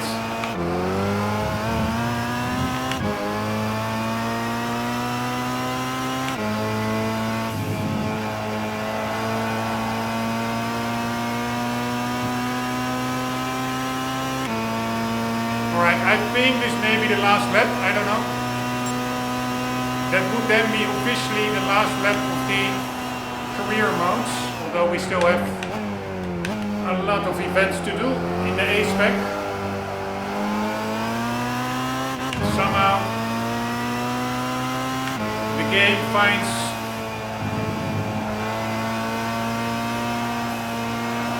this. Oh shit, no. Fuck me. Don't want to screw it up in the last. Alright, I should stop talking. Don't want to screw it up in the last lap. And I have to do all 5 races again.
fuck me, man. Never had a problem with that corner.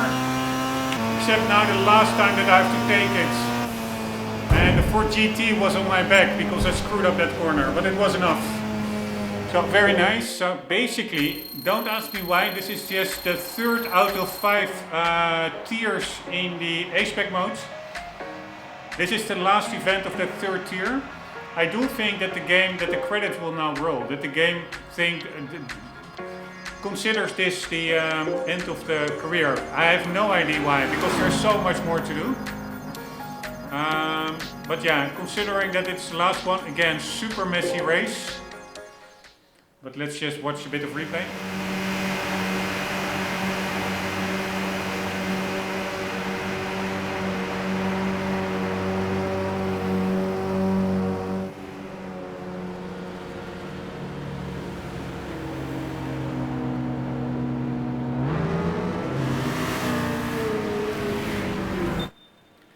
Sorry, I was just looking at something at the sides.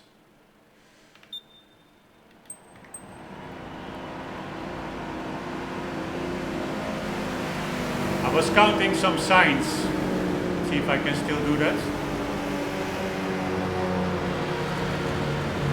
1, 2, 3, 4, 5, 6. Yes, I was counting some red signs. Sorry. Again, the field of this race is really pretty epic.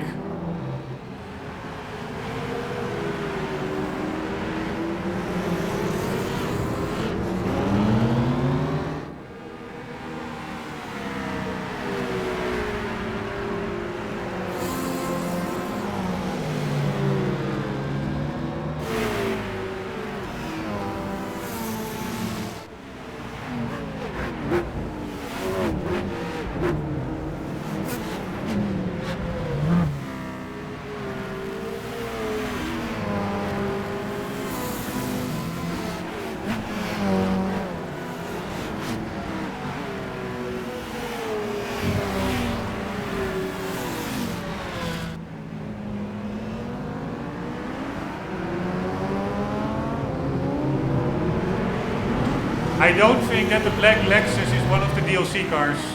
Like with that, you have like the chrome line and the stealth edition or something, stealth series. I don't think it's one of those stealth DLC cars. I think it's just a black car that you can buy in the regular game.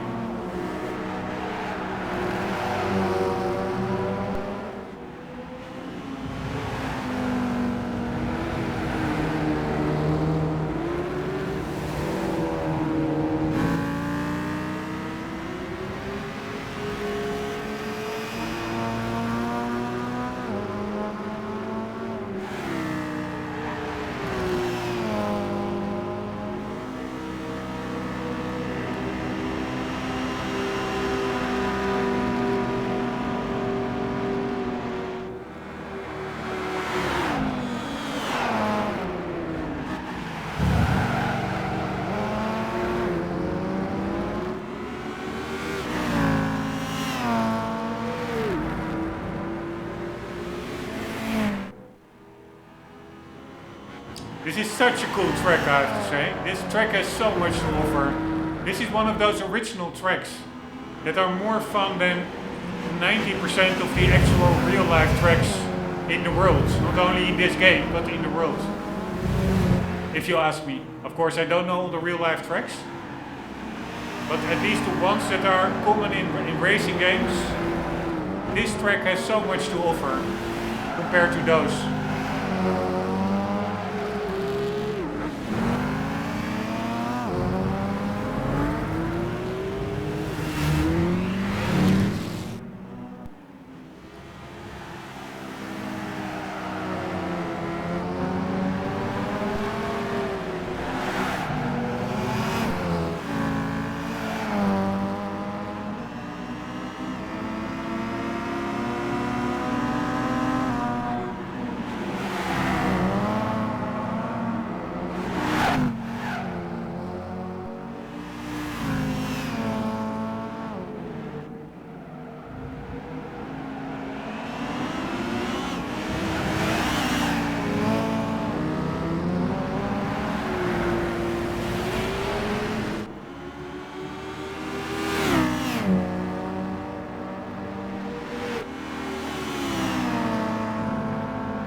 pretty amazing.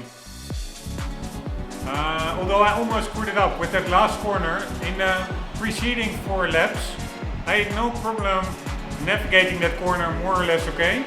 But in the last one, I totally started doubting and almost going wide. Super stupid. Anyways, championship in the pockets. With a gold cup, you finished Gran Turismo World Championship in first place overall.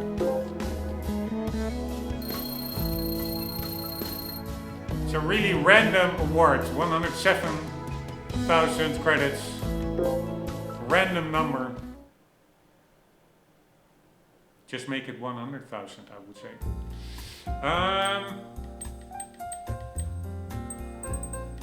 In the pockets. All gold. Now I'm really curious, how does that work? You completed the Gran Turismo World Championship. We win a Veyron. Nice. You completed the Professional Series of A-Spec. We got a level 12 coupon. Yeah, indeed. This is the game thinks this is the ending, but we still have 2 more tiers in the A-Spec. We still have several license tests. We still have more than half the driving missions. There's a lot more to do. So I don't really understand that, but yeah, whatever. Let's watch the ending movie. Congratulations, the ending movie is now available in Gran Turismo TV mode for you to watch. It's not mandatory to watch, but let's watch it anyways. But it's not over yet, there are still plenty of exciting races left for you to enjoy. Indeed, so then why do the movie mid-game? I don't understand.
Alright, that is actually less long than I thought. Normally with credits you have like a movie, but then it phases over into just a really long scrolling list of cooperators.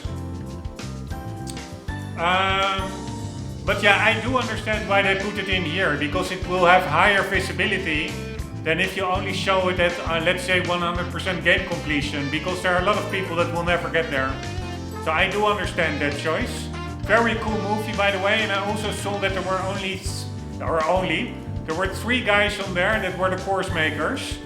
If they also designed the layouts of the courses, I don't know how many new original circuits are in this game. I think Cape Ring is one, The rest I actually don't know, because most of them I think are also in Gran Turismo 4. Here, original. So we have the karting, but let's leave that out. Special stage. I think that's also from GT2 or an older game. It was already there. This one is an older one, older one, older one, older one.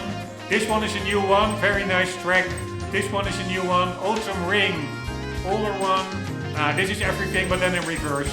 So there are actually only 2, except maybe Dirt and Snow. Toscana as well, by the way. And Chamonix.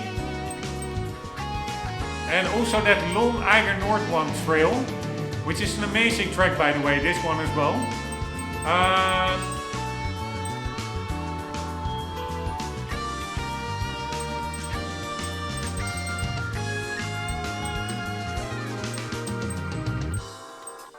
Wow, there are a lot of versions of Chamonix, like west, east, raining, or snowing, not snowing. But anywho, what I wanted to say is that there are some really cool, not that many, but some really cool original tracks added to this game compared to GT4. But let's assume that those 3 course maker guys also worked on GT4. Man, those guys really should be hired by the FIA or real life track manufacturers as designer, because they can create such fun tracks. It's amazing. Anyways, I'm rambling like crazy.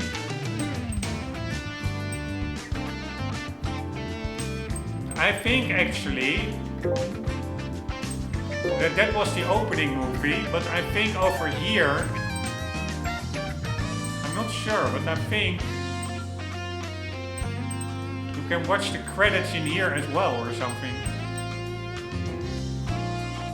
Or maybe not.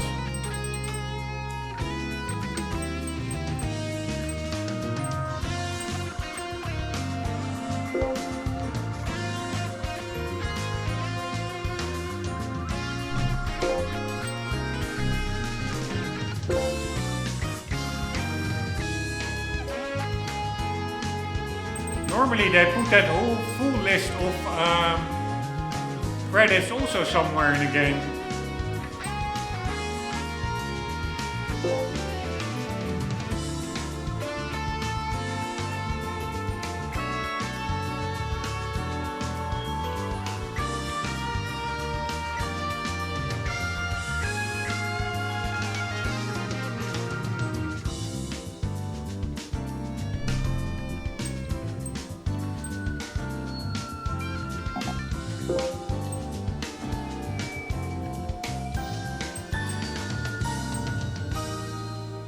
I don't even know where is Gran Turismo TV. That's probably over here. Alright, so you have the that's it. You have the short version, and there must also be a long version, I assume. And the rest is of course all offline, because there's no more online services.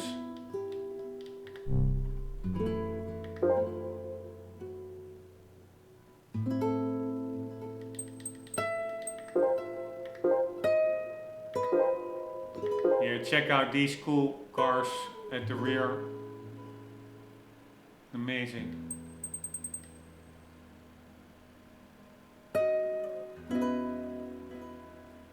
Not sure why that green car is flickering a bit.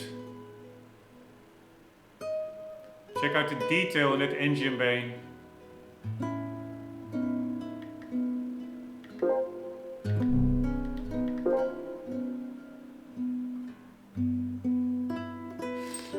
Anywho, let's get our rewards. A Veyron.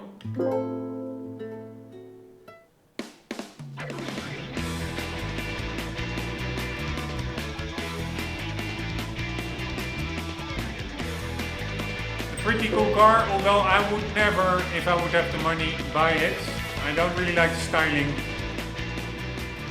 And level 12 car.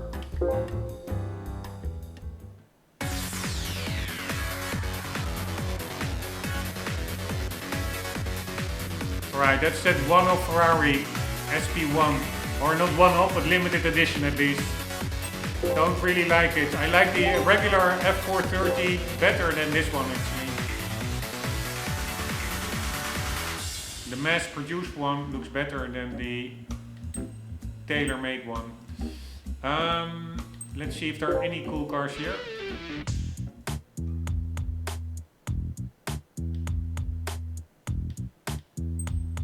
We still have so many cars to buy and read up on.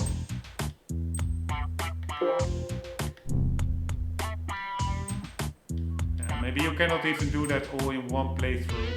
Probably, if you really want to touch every car, read every car description, probably have to do 1 or 2 or 3 playthroughs.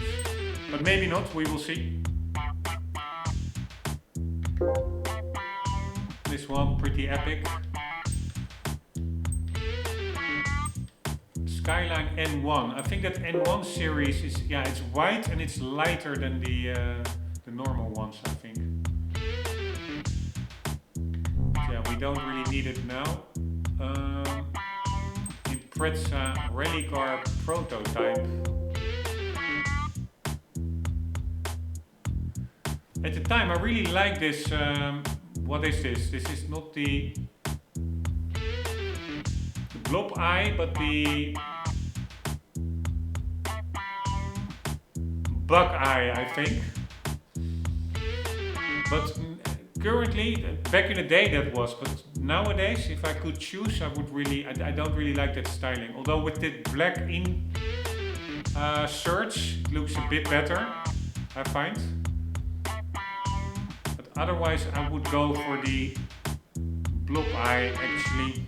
I'm actually not sure. Now this car is starting to grow on me. The only difference is the front face.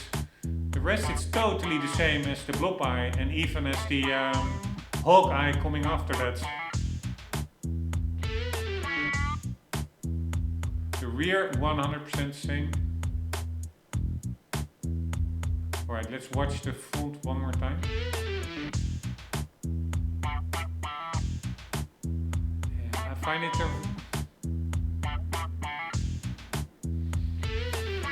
find it pretty weird design compared to the blob eye. Anywho, Skyline 2000 GT. Ah, that's a real oldie.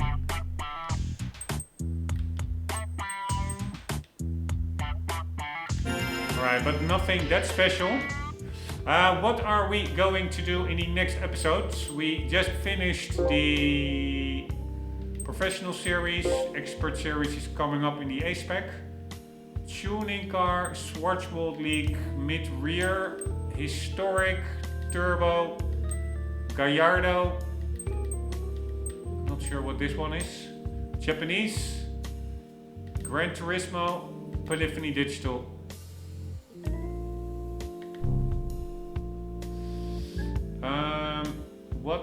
But we will mix it up now either with license tests or with special events. I think we already did all the special events.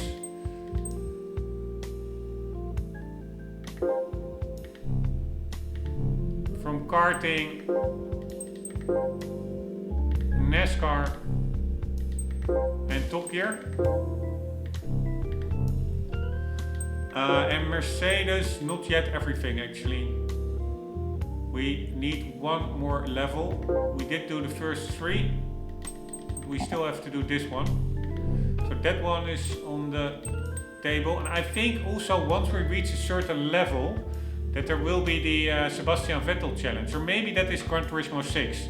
But there will be some pretty tough challenge coming up still. We can of course do all these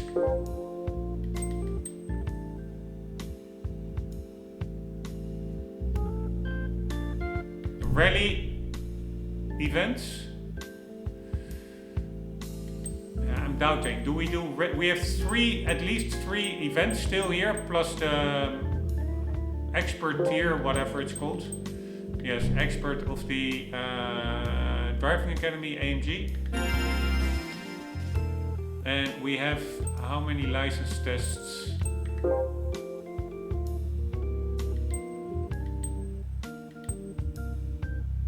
3. So it's 3 on 3 approximately. I think last thing we did was a special event, then the A-Spec career. So we will now be doing in the next episode the license test again, the International B. I hope that there will not be that skyline on Trial Mountain. I think that is a test that pops up in several games. It's really hard. At least in GT7 it was quite hard, and also I think it was GT4 very tricky.